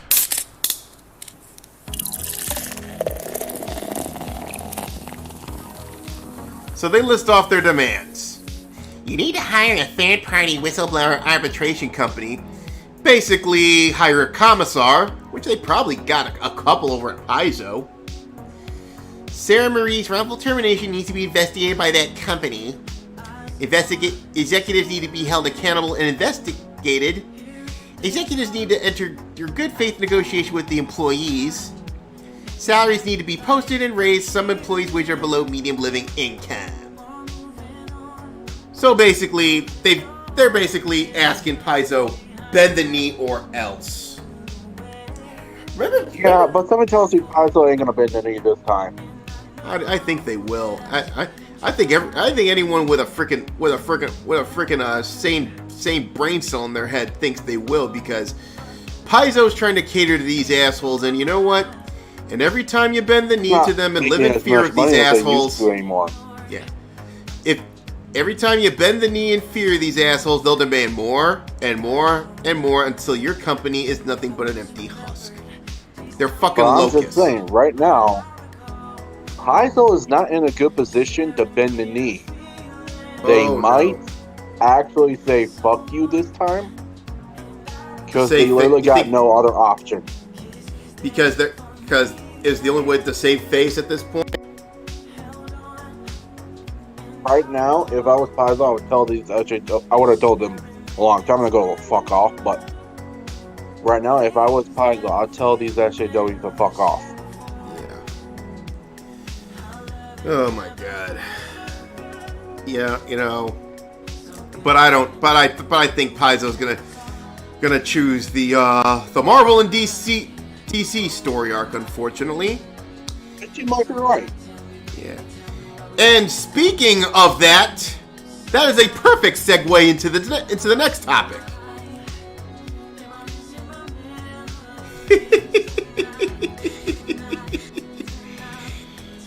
You get what you deserve, bitch. That's what you get. That's what you get. That's what you get. Yep. Hold on. Big Red. Hold on a second. I think Khaled's got something to say about this. Congratulations, you played yourself. Former Captain Marvel writer Kelly Sue DeConnick lamented the state of the comic book industry after previously telling people not to buy her books. Yeah, is she the woman that was basically featured in the film Red Tail, where she goes around telling people to fuck off or shut the fuck up? Nah, are you I don't know. I think that could be Channy Binks. Was she redheaded too? Yes. And had yes, those indeed. ridiculous glasses on. Yeah, that and the stupid glasses, exactly. But you So know, there's literally two of them now. yeah. So she's Your Star Wars prequel games, man. yeah. So if you recall, she basically participated in the Evil Hat Challenge and says, "If you don't like my politics, don't buy my book. I'm gonna make the book that I'm going to make, and if you don't want to read them, don't read them." Ooh. That's And only so going to people mean did she not read gets them. nobody to buy the book. Yeah. And you know what? Nobody bought their shit, and now they're in the current predicament they're in. You know. Oh god. Buy that book. Okay. Okay, we won't buy your shit. We'll just go buy some manga then. Oh, Yeah. what manga do you buy? Yeah, really. And now it's got to the point now they're going to try to swagger jack off them too. Ridiculous. Just saying. No, that was a legitimate question. What manga do you buy? Again, I told you I'm not. Manga and anime. It's not everyone really as a my whole. thing. I mean, like I said, I was super into anime back in the early days, and that was like 20 years ago. But you know me, I tend to be pretty. I'm the old man that yells at cloud when it comes to modern anything released nowadays. Of course, there's a couple bright spots, but still. But A few Junji Ito's books. yeah. So basically, she says. Now she basically said that says I think I tend to be pretty optimistic, but in this one I'm worried. I'm straight worried. When she's asked why, she responded, "Because stores are closing at a phenomenal rate. Independent comic sales are down." Oh, I'm gonna doubt that. I mean, shit, fucking the Comicsgate artists are going gangbusters. They're doing fine. Well, that's the thing. They went independent, and they told the SJWs to fuck off. Yeah. Mainstream comic That's what sales. you need to do, people. Go independent, own your own stuff, and tell SJWs to fuck off. Exactly. That's how you win. Yeah. She goes on to say mainstream comic sales are down, except the top 3 or 5 books are up. Even though those books are doing questionable numbers, they never release their numbers anymore. Numbers used to be numbers that would get you canceled, are now like, no, that's a hit. Independent books making the cost of doing floppies is like names that should be able to do it no sweat, going to the red on singles and not coming out until the trades, and it worries me. Again, she hasn't paid attention to Ethan Van Sciver or Richard C. Meyer or Rags or any of these guys. I bet you she noticed. She's just secretly jealous of them. Oh yeah, she wished she can do those numbers right now. She continued that the other thing that worries me is we're heavily dominated by the superhero genre, and we're heavily dominated by DC and Marvel as the most successful shared universe comics. And I have nothing against DC and Marvel. I've worked for both of them both. I love them both. I love both universes. I think superhero, you know what? I'm pressing down on every one of these. You know what? You get the idea. She's lamenting that she can't make any money, that she bled the mainstream industry dry, and now she can't. And now she's probably going to end up at this rate working at Starbucks. Oh, poor her. You know what? I don't feel pity. Steiner, what do you think about this? You come out here and try to get the sympathy of the people, but you don't get my sympathy at all.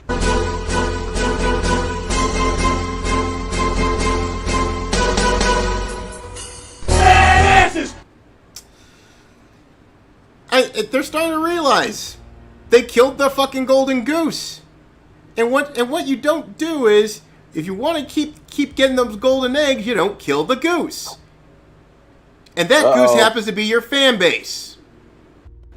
Guys, What? my cat's playing with his ball. What? A cat is playing with his toy ball. It's a toy designed for cats where they roll a ball inside a container. Oh. So he's playing around with it. So if you hear noises, it's that. Yeah. And speaking of cats, well, I'm gonna be honest with you. I hope Kelly's 50 cats don't go hungry because of that.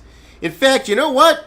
Maybe we should start a drive. Help save Kelly Sudokonic's cats by putting him in a home with a loving family. Hey, Justine, you think your cat could use a roommate? No. I thought so. I got 4 cats. No. Anyway, I have one, and she's perfectly fine on her own. yeah, yeah. She'll probably plot your demise if another one's brought into your house. But anyway, She actually tried to mother one cat, and that cat ended up turning on her big time. oh, Yeah. She doesn't trust other cats anymore. so yeah, they tend to do that. I just wish Siegfried and Roy learned that lesson. Anyway, Rodent Inc. It's time to play a special little game. It's time to play on a classic game. A game in which a certain red furry little creature is out to steal your money. Oh, I know where this is going. Hey, Justine, what game am I talking about?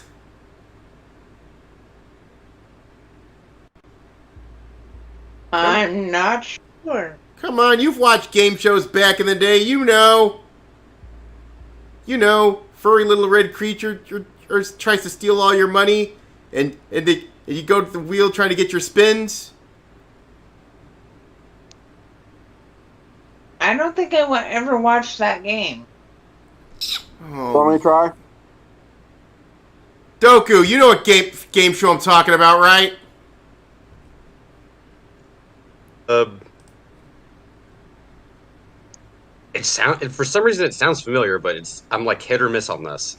Well, ladies and gentlemen, boys and girls, children of all ages, I think it's about time for this motherfucker to press his luck. Big bucks and stop. Stop it all.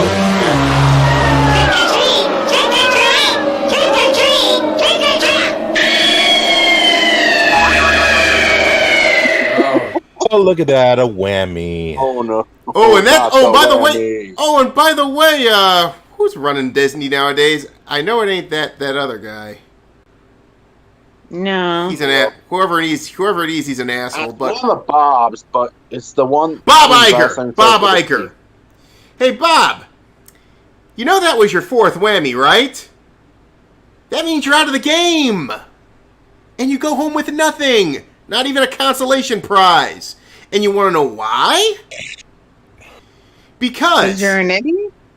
Because Marcia Lucas, the wife of George Lucas, well, oh yeah, she's regretting in giving the Star Wars franchise to Rodent Inc. The storylines are terrible. Kathy Kennedy and J.J. Abrams don't have a clue about Star Wars. Well fucking said. And the funny thing is, Marcia Lucas was given the Yas Queen Slade treatment from the Bugman Inheritance crowd when they sold off Star Wars to Rodent Inc. And now, like I said, now she's starting to have some buyer's remorse, or seller's remorse in this case. Yeah, caveat vendidor. Let the seller beware.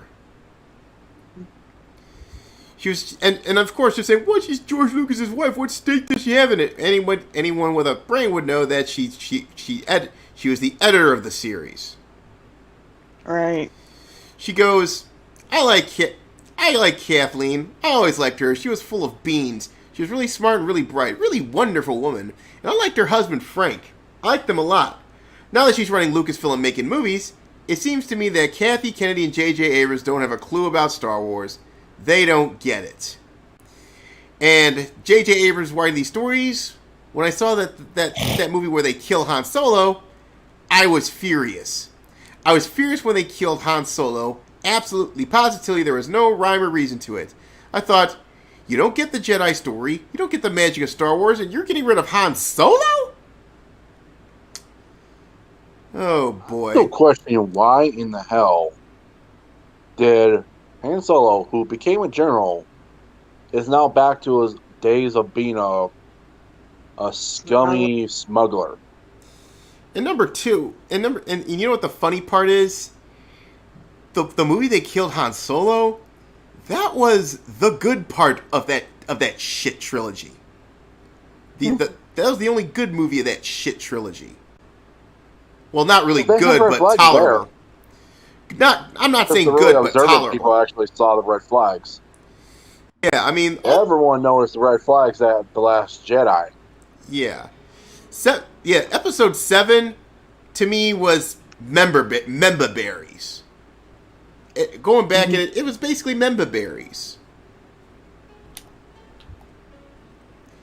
They have Luke disintegrate.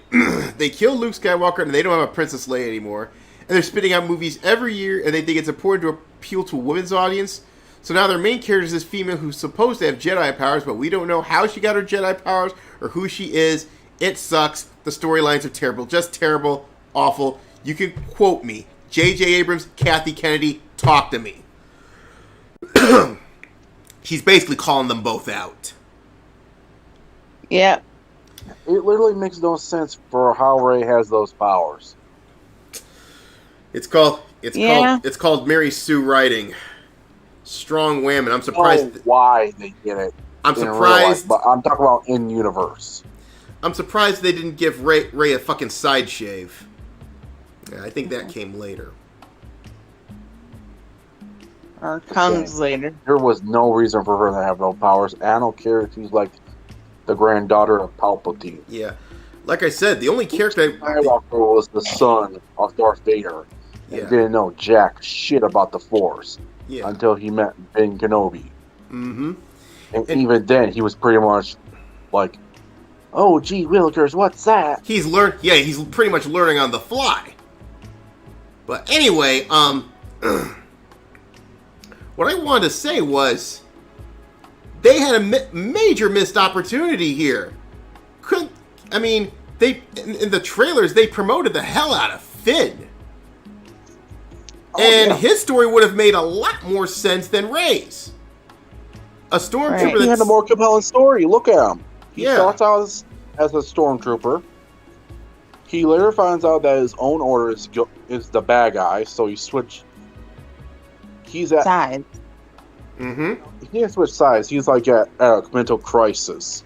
Yeah. Mm-hmm. During the movie, because he's like, "Am I really the bad guy, or am I the good guy?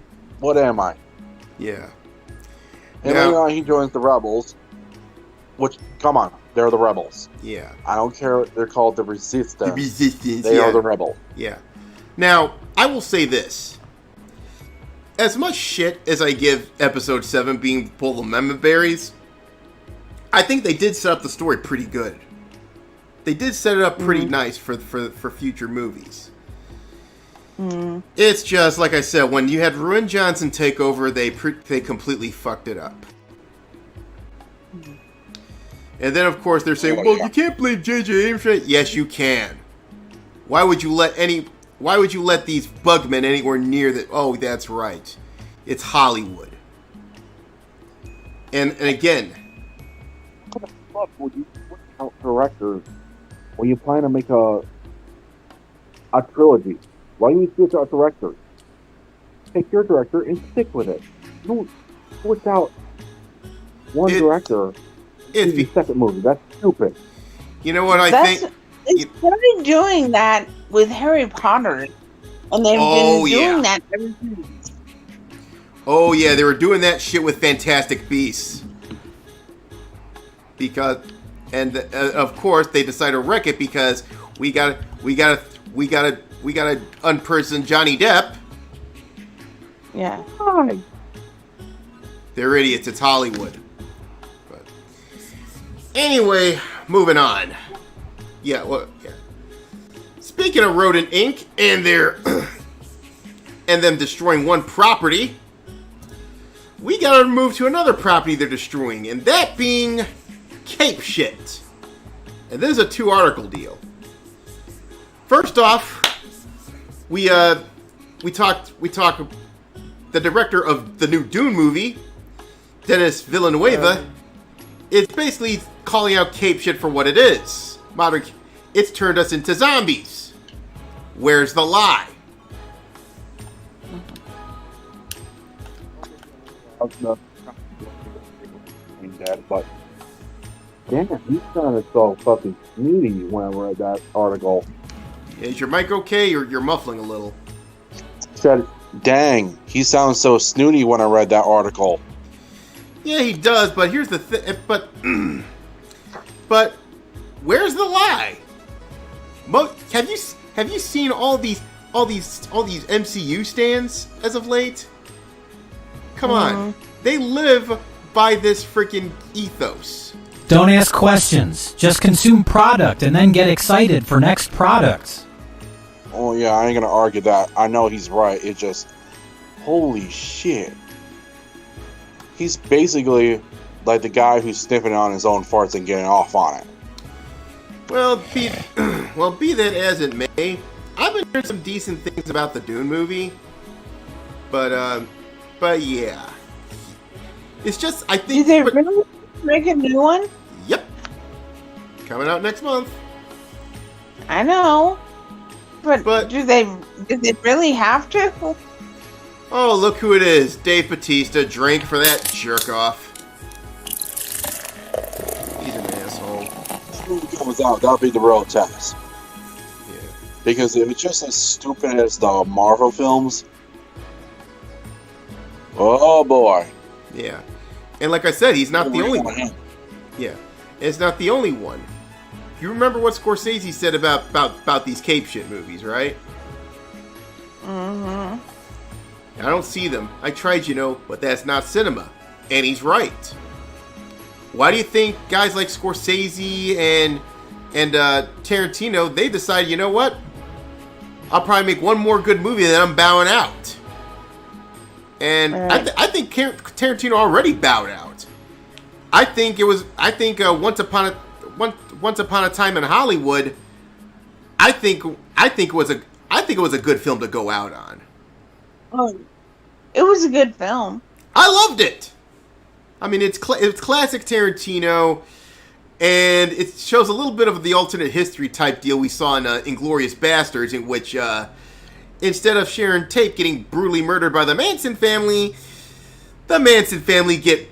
get brutally murdered. Yeah. I just love the ending of that movie. Yeah, that was a good movie. That was a good ending. Yeah, and like I said, that movie is it's a pretty good way to go. It's a pretty good way to call it a career on. So, I'm not surprised he goes out and make indie movies. Yeah, he might. If he gets the bug, he might do one more. But you know what? If he doesn't, you know what? I'm not going to be mad. Considering how Hollywood is, I don't blame him. I think, you know what I think soured him? The whole Weinstein situation. Yeah. Because he and Weinstein were thick as thieves before the whole thing turned in, and then he realized, okay, yeah, he fucked up, and he probably said, you know what, I don't want to be around these weirdos anymore. I'm out of here. Right. I mean, he made his money. Well, he had to know what was going on because Oprah Winfrey was definitely passing on women onto Harvey. That's true. Yeah. I'm sure he might say something eventually, because he's probably waiting for. He had to know what's going on. Yeah, because I think he knows. He's been with Weinstein from the beginning. I think he knew what happened. He's like, oh shit, I'm about to be next. Yeah. Or I might get falsely accused because of my association with Harvey Weinstein, even though I'm not into that shit. Exactly. But there's a second part to this. Fucked up a lot of things. Yeah. But there's a second part to this thing. The Endgame directors appear to imply the MCU is a clown show after Loki changes to Infinity Stones. Jesus fucking Christ. They rather altered the significance of it. Because the Loki series, well, that's... Here's what Loki series basically shat on everything Phase 1, 2, and 3 stood for. Yeah. It's basically, you know what I think they were trying to do? The MCU's version of Joker. Right. That's what I think they're doing with Loki. That actually makes a lot of sense. Loki is kind of a joker. He's the god of chaos and practical jokes. Yeah. But this Loki but Loki in the Marvel universe, let's just say, those jokes are pretty... No Joker. He's no Joker. No. I kind of like the whole family relationship between him and Thor. Yeah. And it just goes out the window because... Holy crap. Yeah. Loki's final scene was basically his redemption and trying to save his own brother. Yeah, and they ruined it with this shit. It's like, what was the point of Black Widow sacrificing her own life to save the universe? What was the point of that? Well, and then bringing her back for a later movie. Yeah. So at this point, and then totally blacklisting Scarlett Johansson. Yeah, because she sued Rodin Inc. because of that shit. Yeah, and then I got a question. How long did it take from the MCU from Phase 1 to reach all the way to Endgame? How many years? How many decades? Okay, so it started around 2008, which I think is the official beginning of the MCU with Iron Man, right? Was it 2008? I believe it was 2008, wasn't it? And then we had the Endgame to around, I would say, 2017, right? So, almost a full fucking decade. A decade of work, effort, talent, and everything went to waste for a one-line joke. Exactly. I think at this point Feige just wants to shit on it just so Phase 4 looks good by comparison. And Phase 4, it's up shit creek right now. Or it's never gonna be as good as Phase 1 and 2 and 3. It ain't gonna be even good as some of Marvel's false starts from the 70s and the 80s. You remember those movies that I'm talking about, even though I thought Dolph Lundgren as the Punisher was still badass. Didn't follow source material, but still. Incredible Hulk in the 70s. Yeah, Lou Ferrigno. But my point is, Phase 4 is going to be so fucking awful. Oh, tell me. Ant-Man is going to look good in comparison. Ant-Man was alright. I'm talking about the second film, the Ant-Man and Wasp. Oh, that. Yeah. And I gotta ask Tom Hiddleston, why'd you agree to be on this shit? Were you bound by that classic Rodin Inc. contract? You're better than this. Bow out. But he's good as Loki. I mean, what, Cheryl? I'm a huge fan of Tom Hiddleston, so he's good as Loki. That's fine and dandy, but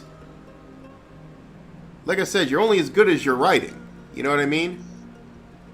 Okay, the writing after was the not whole that Black great. Widow movie and her suing the company, Yeah. Disney is now changing how they do contracts with actors. Oh yeah, they're basically taking the Vince McMahon. They're basically participating in the Vince McMahon challenge. So yeah. It's gonna get a little nasty from here with the cape shit as it declines into nothing, to be replaced by even more shitty remakes. Should have stopped after Infinity War. Yeah. Infinity War was the perfect ending. Yeah. That was the curtain call right there.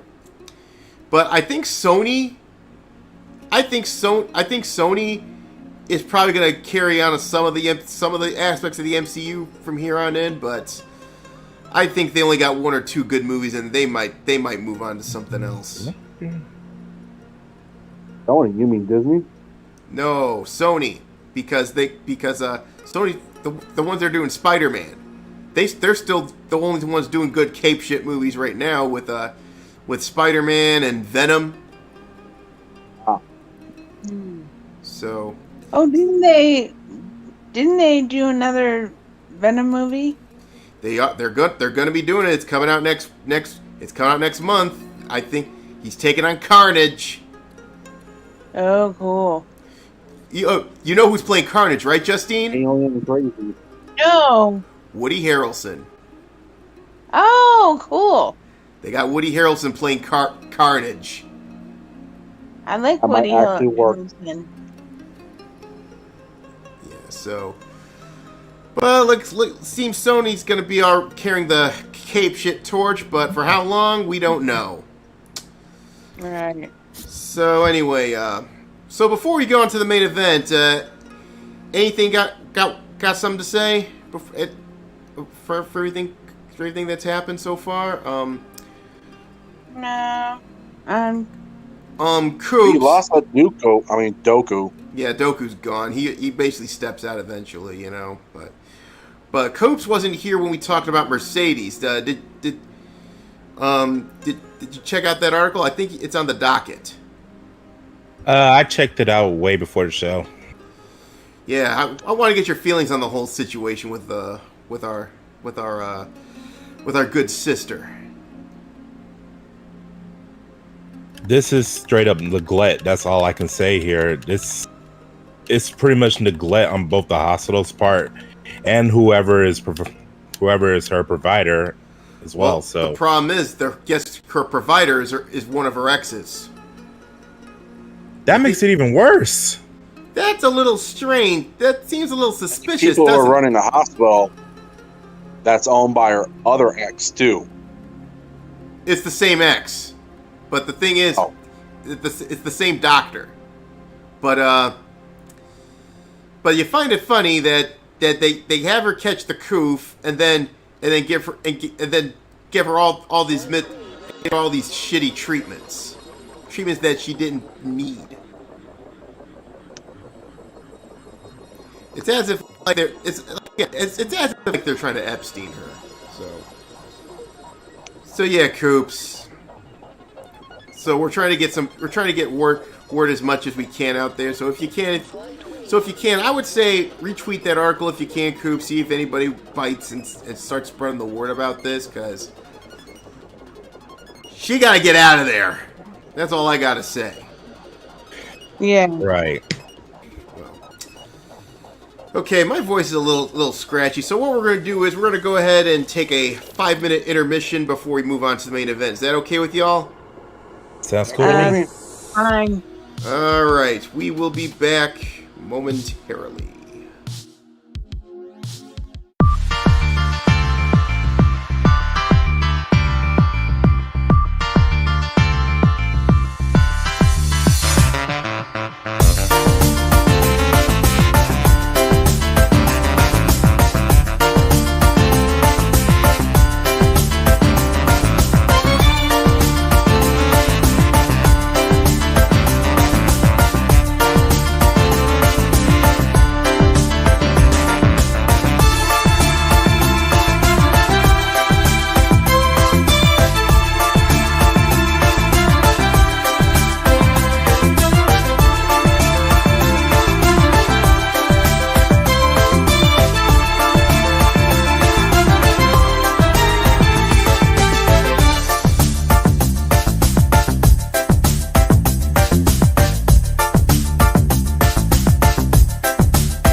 are back. And you know what? And it's time, folks, for our main event of the evening. Yay, yay. Kanogan, play us in.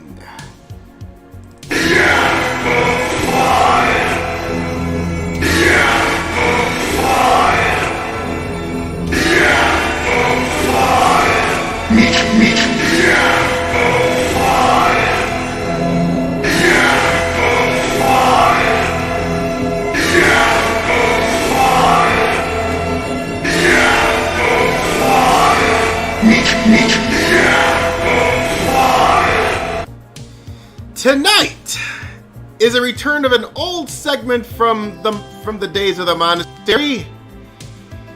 Yes, it is the return of the Ass Hat of Activision.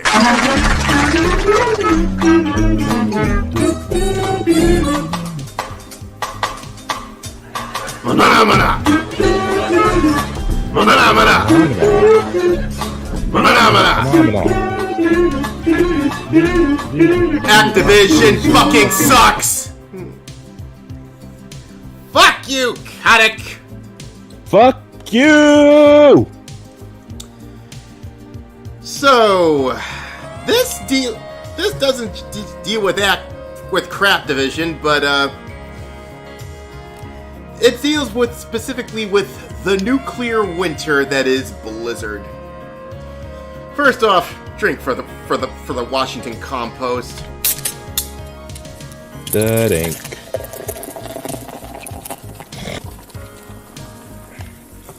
So we start off with a lawsuit in which their employees file against the nuclear winter because of unfair labor practices and what have you. So, especially in California, where they care about these things. Yeah, California, where basically they always listen to these guys. This is a case of them eating their own, because I have no dog in this fight. This whole episode might as well be named "They Eat Their Own." Yeah, or Boros. Now, the lawsuit alleged that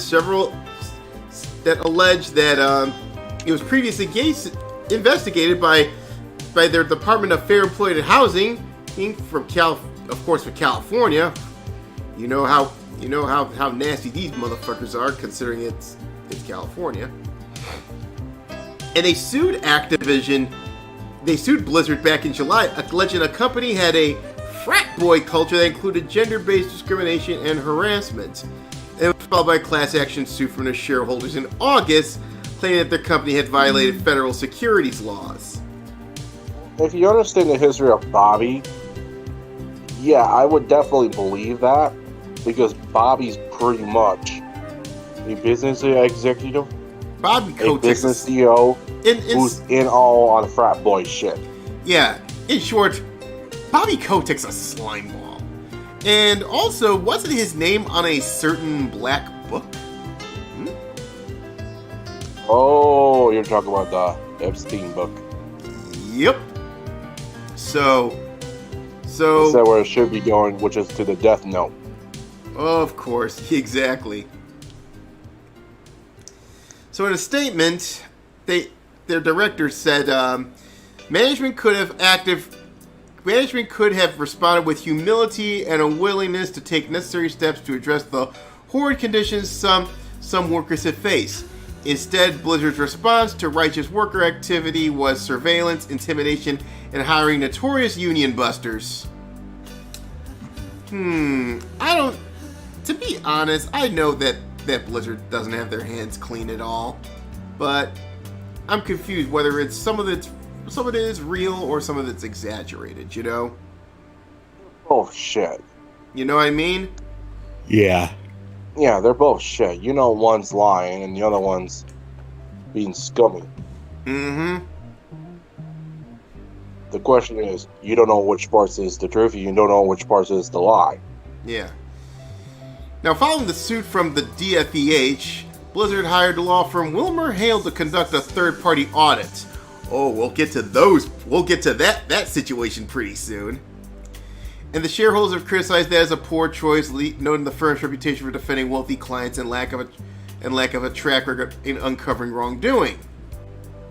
Now, Blizzard is not unionized, so I don't know how come that union got involved. But then again, it's fucking California. Want union.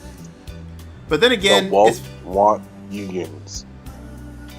Yeah, but not unions as in your standard trade union, more like a freaking pressure group to demand more garbage games. Oh yeah. I'm surprised Activision/Blizzard hasn't moved to Texas and fired all these asses. Yeah, now they're gonna wish they have. But oh yeah. But then again, I don't know if they'll be able to survive that, even if they do pick up and leave. So moving, but Call of Duty cash. Yeah. So speaking of Bobby Kotick, he tried to do some damage control. Let me read out to this letter, okay? And this was on the 27th, so this was a couple months ago. This has been a difficult and upsetting week. I want to recognize and thank all those who have come forward in the past or recent days, so I appreciate your courage. Your every voice matters, and we will do a better job of listening now and in the future. Like hell you are, Kotick. Like you listen to your customers. Our initial responses to the issues we faced together to your concerns were quite frankly tone deaf. You think? It is imperative that we acknowledge all perspectives, blah, blah, blah, blah, blah, corporate flowery drivel, yak. We get the point. You're doing damage control, Kotick. Where's my liquor? So of course they've list out some bullshit, and yeah, it's damage control. We could have told you that. Yeah. Well. And what's the button for that game where you just flat out call someone a liar? Because I know it ain't X to doubt. And I know this guy's definitely lying. Well, I do have a button for that, though. Bullshit! That's that. Yeah, I got that. And like I said, it's not too happy. Yeah. Plus, not a good idea getting too cozy to China either, or like every other AAA outfit in the West, you know. I know that never ever make deals with China. Yeah, never make a deal with the dragon. But now they're gonna deal with Marijuana instead. They're number one. But now they're gonna wish they moved to Texas, because guess who got served? Well, they did. First off, drink for Polygon. Fuck them.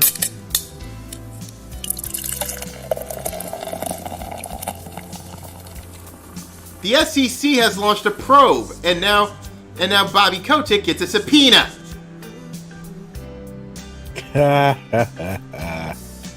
Yeah. So now they face a federal investigation into this whole thing back in July, and now the SEC has gone after Bobby Kotick. Jeez, you think they went after him for being in that black book? But so basically, they explained the situation with the Department of Fair Employment and Housing. They bring in a civil suit to the nuclear winter, and now you have the SEC coming after him. Now my theory is they want something from Kotick. That's my theory. And I think Kotick will have to acquiesce, because they're dealing. Because again, considering what we have in our federal government right now, like I said, I have no horse in this battle. Why would you? Yeah, really. And remember shit. Yeah, Remember that idiot J. Allen Brack, that virtue signaling cunt that's trying to play damage control all the time and says, we'll just have 14 new gay character, new LGBTQIA what the fuck barbecue, snafu WD-40 characters in response to the concerns. Remember that guy? Yep. He gone. Took them long enough. Yeah. I think in my opinion, I think J. Allen Brack was a fall guy. So my theory is, I think he was given the resign or be fired in public. So, well, I guess in this case, you outlived your usefulness, eh, Brack? I mean, they drummed out all the other original OGs from Blizzard. Morheim. They got rid of our good buddy and friend to the show, Mark Kern. Oh, Mark Kern's got to be eating popcorn right now. Oh yeah, especially when he's working on his own project, Ember. Woo-wee. Hey, it's good. Have you seen the new skin for Ember? Oh yeah, I think he's gonna. I think with the proper shilling, Ember's gonna be gangbusters, and it's something on his own. It's not like he's starting a studio with a couple other guys. They get into disagreement. He left, and that studio turns to shit. This is 100% him.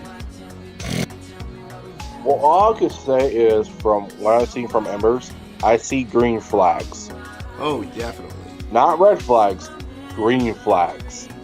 Well, first off, it's Mark Kern doing the design, so green flag right there.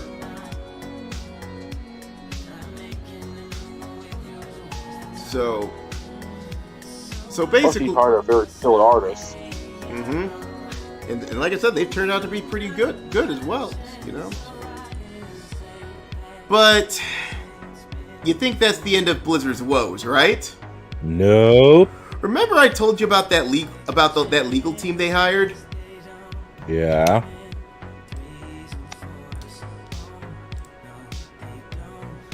One of them is noped out. Oh yeah, I've heard of this.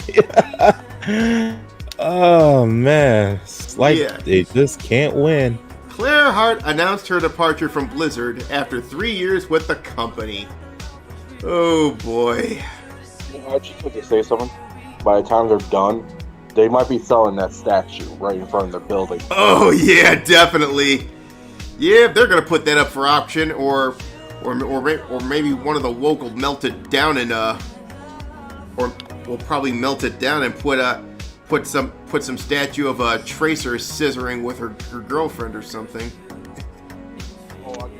After this shit, if Activision is still alive, he will not only kill off Blizzard, he will make Tracer strike just to piss off the Blizzard employees. Oh yeah, like I said, I think he's gonna take Blizzard out back, shoot it, probably appropriate some of the characters like Tracer and turn straight just for the lulz. And I wouldn't, even though I don't like Bobby Kotick, I wouldn't blame him. Not blame him. He gave them everything they fucking wanted. Yeah, they even included. And they did this shit to him. Yeah, they allowed them to let them keep their name. Hey, considering Bobby Kotick, they don't make deals with fucking woke people either. They fight the hand that feeds. Yeah, I mean, he's no.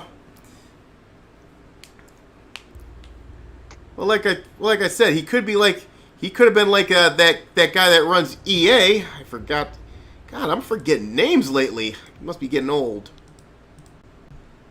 If there's anything I gotta say that's good about Bobby, is that he ain't a little bitch. Yeah, he's scum.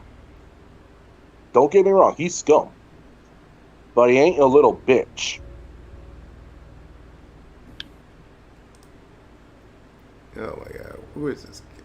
Yeah, and well, like I said, he could have been like Andrew Wilson bought Blizzard and says and took it out back like he did with Maxis and fucking Origin, Westwood, Bullfrog, took him out bat and shot him, right? But if there's one good thing that Kotick, he basically offered him, hey, listen, I know you're a legacy development company, so not only I'll let you keep your identity, but I'll even share my company with you, right? And it became Activision Blizzard, right? So it was more of a merger than a buyout. But basically, yeah, he was more than fair. Yeah, and that's not what you think about when it comes to Bobby Kotick. But I think the people in the wrong here. I think it's the Blizzard employees. They stabbed him in the back. Now I really don't give a fuck what kind of practices they were subjected to. But considering how they ran Blizzard into the ground, I don't see any angels in this situation, you know? Oh, there's no angels. All the angels already fucking left. Yeah, as soon as Activision bought them out. Yeah, everybody flew the coop. It's just like I said. All the angels saw the fucking Activision ownership and they're like, "Fuck this shit, I'm out." Yep, bye bye. Fuck this shit, I'm out. And like I said, I wouldn't be surprised if Mark Kern's looking at this from his studio and just tossing back some fine whiskey.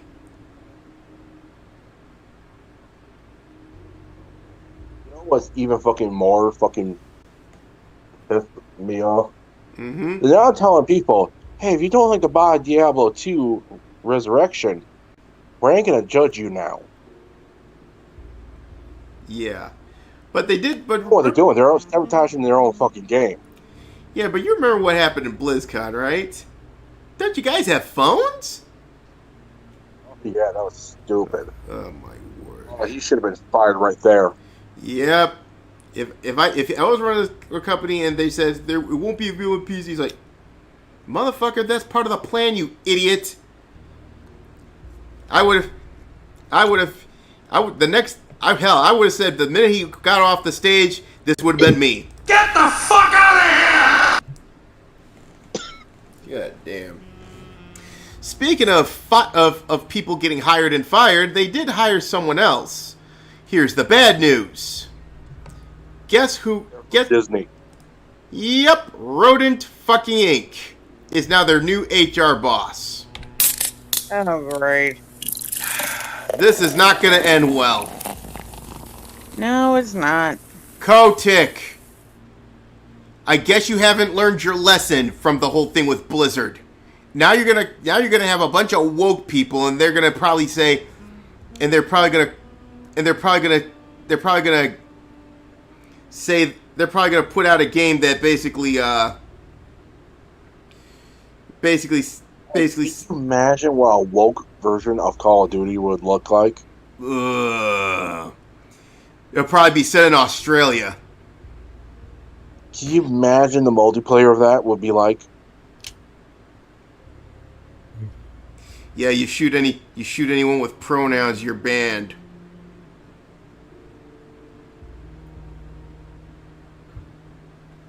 Women will have elite stats. All the main characters will be shit unless they're gay. Oh yeah, definitely. But yeah, so if Activision survives this, it's probably going to be a zombie company within a few years. I mean, yeah, they'll take. At this point, yeah, if I was Bobby, I'd golden parachute right the fuck out of the company. Oh yeah, or close the company down and sell off the IP. That's what really? I know it's publicly traded, but still, if I knew. Buy Diablo IP in a heartbeat. Oh yeah, and fix every stupid decision that was made in it. Yeah. So now, I'll be like, yeah, go ahead. What is this Nephilim shit? Get rid of it. Oh yeah. They're now just normal human beings. Yeah, they with supernatural powers. Yeah, they fucked up with that shit in Diablo 3. Some of the storyline, the gameplay was still good, but really, gameplay was good. But anyway, But the story that made me cringe. Like, holy shit. At least, but the good part is, at least you finally get to fight in heaven. Like I said, they could have. It wasn't that good. Yeah, they could have done a lot better, but still, it wasn't that. It wasn't a point where I was like, shoot me. But you think the only lifeline that Blizzard probably has left is Overwatch, and they're thinking about Overwatch 2. You think they're going to get that, right? No. Nope. Because now their boss has decided to nope out as well. First off, hold on a second. Let me look here.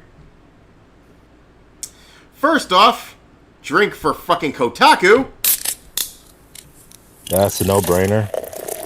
Ooh, and guess who's doing the article? Oh shit. Yep, it's Kerplunket. Not again. Stop with the sticks, like so, making a bet where the marbles go. Oh god.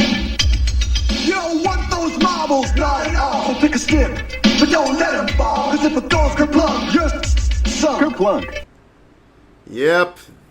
This has gone kerplunk already. Well, there goes all the Overwatch porn. Yep. Even the scissoring, that's going away too. All you have The left. only reason why Overwatch got famous is because all the fucking porn. Yeah. Made off that. They should be praising the living fuck out of their sexy women. Yeah, not only that. Model. Yeah, and not only that, they got cos. Yeah, and like I said, now it's gonna only survive through cosplay modeling, or at least lose cosplay modeling. Shit. Oh, I forgot cosplay. You got a point in there too. Mm-hmm. So he's leaving Blizzard to take some time off of 5 years of service. The deep talented Overwatch team is making excellent progress on Overwatch 2. Yeah, someone tells me he saw what's coming and he bailed. Yeah. Basically, rats leaving a sinking ship. Rats leaving the sinking ship, exactly. The game's in final stages of production. Doubt that. We'll be sharing more at the Overwatch League at Grand Finals later this month. That's actually this weekend with a big Overwatch 2 news event scheduled for September 25th. Today's the 23rd. Why do I get the feeling it's going to be much ado about nothing? And he joins an ever-growing list of high-profile departures, in which includes Overwatch director Jeff Kaplan, who left in April, while last month Diablo 4 game director Louis Barriga, lead designer Jesse McCree, and WoW designer Jonathan LaCraft were let go from Blizzard. You know, I don't even know why they're even making an Overwatch 2. I don't. That's because the first one's turned into such a freaking dumpster fire. It started out great, but the problem is, it's the same route. It's basically Battleborn except slow motion. It's like ever since that. Saying, couldn't they just make a patch or update? Nah, you want to know what really fucked up Overwatch? The Blitzchung situation. I think there was no way back from that one. Strong situation. Yeah, that situation. Banned from the game and had all their wings revoked because he said something positive about Hong Kong because they made Hong Kong, okay. They made this because they suck the Chinese. Oh, they're making a sequel in hopes to avoid that shit. Yeah, otherwise they piss off the Chinese. Well, fat lot of good that's gonna do. Well, ain't the Chinese already backstabbing the AAA industry? Oh already? yeah, they already are. So, I already knew the answer to that, but I just like to ask anyways, just to remind the audience. Oh yeah. Yeah. Tencent got fucked over by their own government, which in turn, all the AAA companies in the USA for the video game industry got fucked over royally. Oh yeah. But like I said, if you've been checking out Styx's channel, he believes that China's nothing more than a paper dragon at this point. And in some ways, I agree with him. I think what keep making these dumbass choices. They basically fucked over Tencent, which was in the process of dominating gaming as a whole. The entire industry. I think the CCP just wants to go mine, all mine. Well, like I said, paper fucking dragon. Well, they went there, and they're realizing they fucked up. Yeah. So Blizzard did do some damage control. Yeah. So Blizzard did do some damage control. Guess what they did?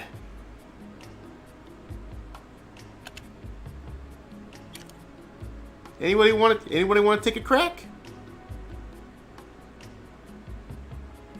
No? Don't know what they did. Well, Coops, you want to know what Blizzard did just so they to do their little damage control? You got me on this one, bro.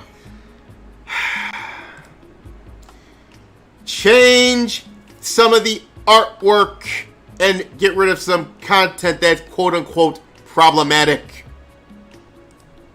Yeah, because that always works. Not really. First off, Blizzard replaced Blacklisted with testing with World of Warcraft with Blocklisted. What? Oh my god. You know what this reminds me of? Hold on. Think I know. And the walls are painted white. And the chalk is white. And even the copy machine is white. This, my friend, is a white devil's conspiracy. Yep. So they did that, but that's not the only thing they did. What? Why? Why?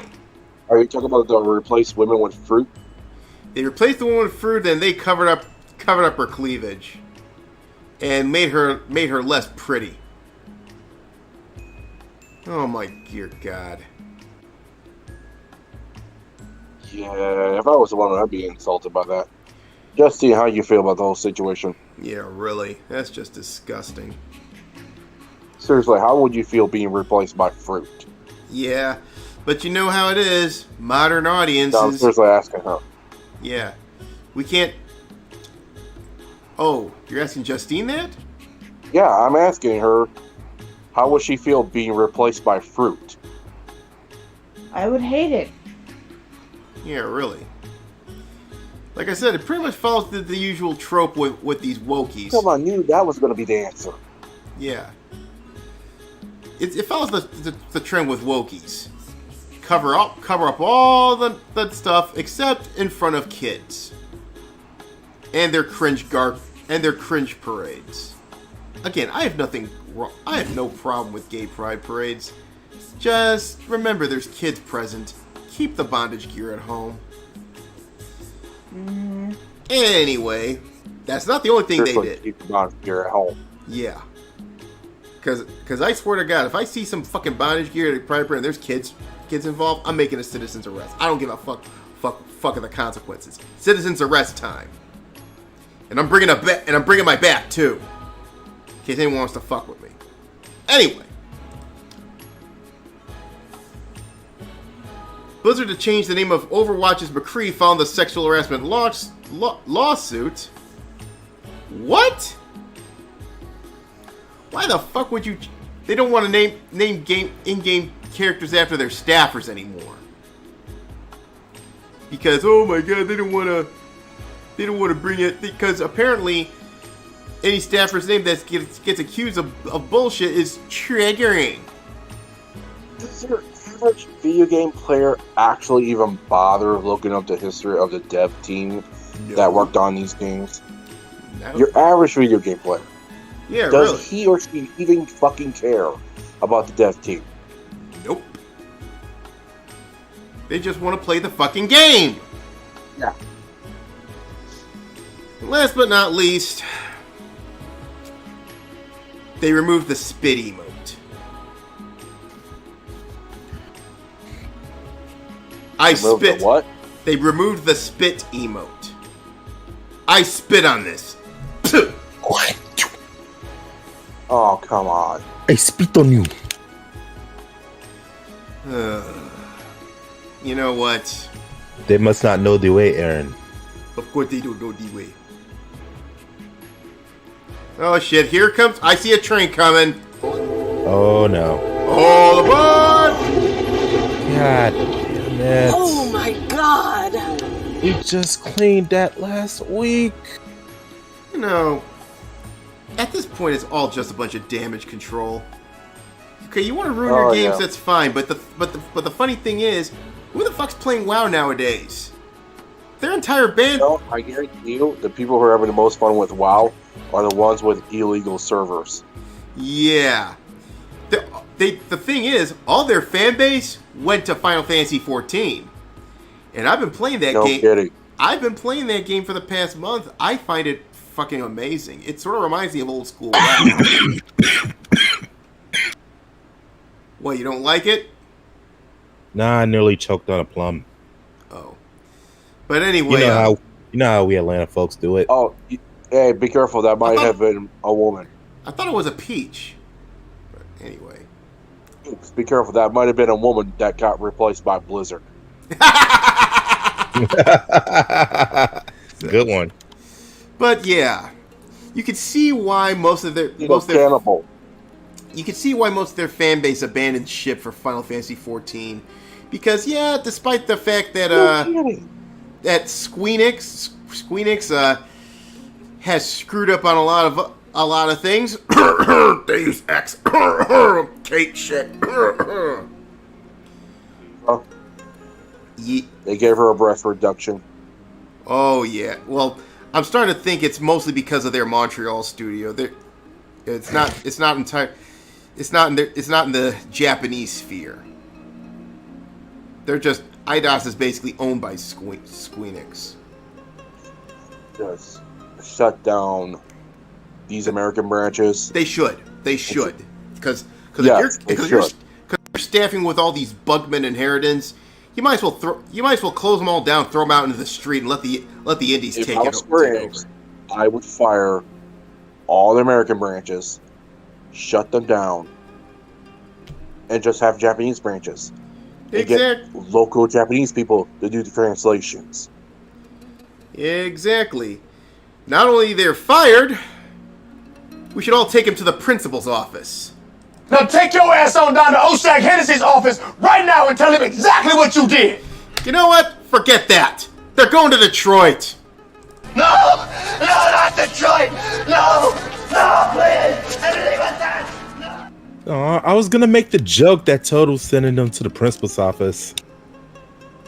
Yeah, you've heard about that, did you? Of course. Yeah. I was gonna say, since we mentioned about Japan, we should have just sent them to the coast of Japan. You know what? That's actually a good idea. You know what? Cancel that flight to Detroit. In fact, divert it. We're sending him to the coast of Japan. We're all set for kickoff and... Oh, and Dan, it looks like Japanese people are now rushing onto the field. Ooh. This is not the kind of thing you want happening during kickoff. Oh boy. I think that's a good note to end on right there.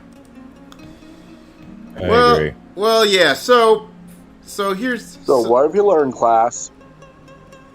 The Western gaming industry sucks. But that's... You have to be independent to actually make some good games in the West. Yeah, exactly.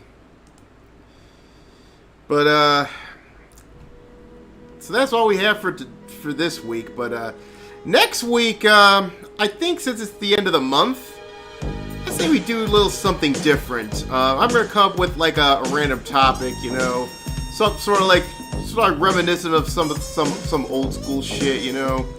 So I think we'll be spending a week trying to do some brainstorming here, and then we'll just have sort of so next Thursday we'll have more of a we'll have an end of the month chill stream, if you will. You know, start talking. I think I got a good idea for a topic. Yeah.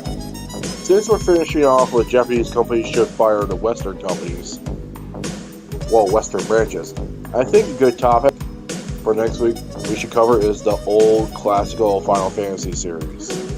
I agree. I freaking agree. Justine, you gotta be familiar with some of the Final Fantasy games, should you? A couple of them, not a lot. Well, like which one? I never had a PlayStation. No, we're talking like back to Super Nintendo days. Yeah, Nintendo days. Even NDS did too. I didn't have Super Nintendo. Okay, Justine. Then you have your homework assignment for next week. There's a thing called emulation. Okay. Look up some emulation. Download some games. In fact, I'll send you the stuff. Okay. Hey. Do you have an Android device? Yeah, I do. Go to Google Store. Go get. Basically. Oh man, what's that app called? Hold on, let me pull it up. Or better yet, they're doing the Pixel remasters on Steam. Yeah. Pizza Boy GBA Pro. Yeah. Or Pizza Boy GBA. Yeah. Or better yet, that Justine, is a wonderful emulator. Oh, for Android. Yeah. By the way, also I just want to add, and Justine. It's free. Yeah. I just want to add something, Justine. You have Steam, right? I don't think so. Well, that's why I asked if she had an Android, because she could easily download that emulator for free and play some games. Yeah. All for free. But there's many ways to play at least the first 6 in the series. At least the first 6. Because you can easily get... Thinking about the first topic would be about the first 6. Anything before Final Fantasy VII, which basically changed everything. Yeah, because there's some of the games that were hit or miss. For the worst. Yeah. Basically, the rule of thumb is simple. 10's a little bit annoying. 9, underrated classic. 8, skip. Yep, give or take. 13, skip. 15's pretty good, even though that damn thing's incomplete as hell. But the first 7 are fucking masterpieces. So yes, the first 7 are solid. Yeah, but the first 6 is you should definitely pay attention. They're the best accessible through emulator or Steam or what have you. So go check those out. So next week, folks, we will be talking about the old school Final Fantasy games. All right, so that sounds like a good topic, eh? Yeah. Oh yeah. So you're gonna have like every game in that. Yeah, 1 through 6. Yeah. I gotta pick up the remaster sometime down the line. It's just I've been so busy with 14. It's so good. Anyway, so with that said, thank you, Snowman. Thank you, Justine. Thank you, Coops, for coming coming out of Sports Ball, and wherever you are, thank you, Doku. And I'd like to thank all of you I'd like to thank everyone else who's watching, be it live stream or through video, for coming on to the tent this week. Now, if you enjoy this program, I ask you, please like, please subscribe, please ring that bell, spread the word about the Shogun's tent. We're actually going to be doing a little change of pace next week, so yeah, we're not going to be dunking on scumbag. We're not always going to be dunking on scumbags, So until we once again set up the tent, God bless you. Take care of yourself. And hey, it's a nasty world we're living in, so please be careful out there. Mad Shogun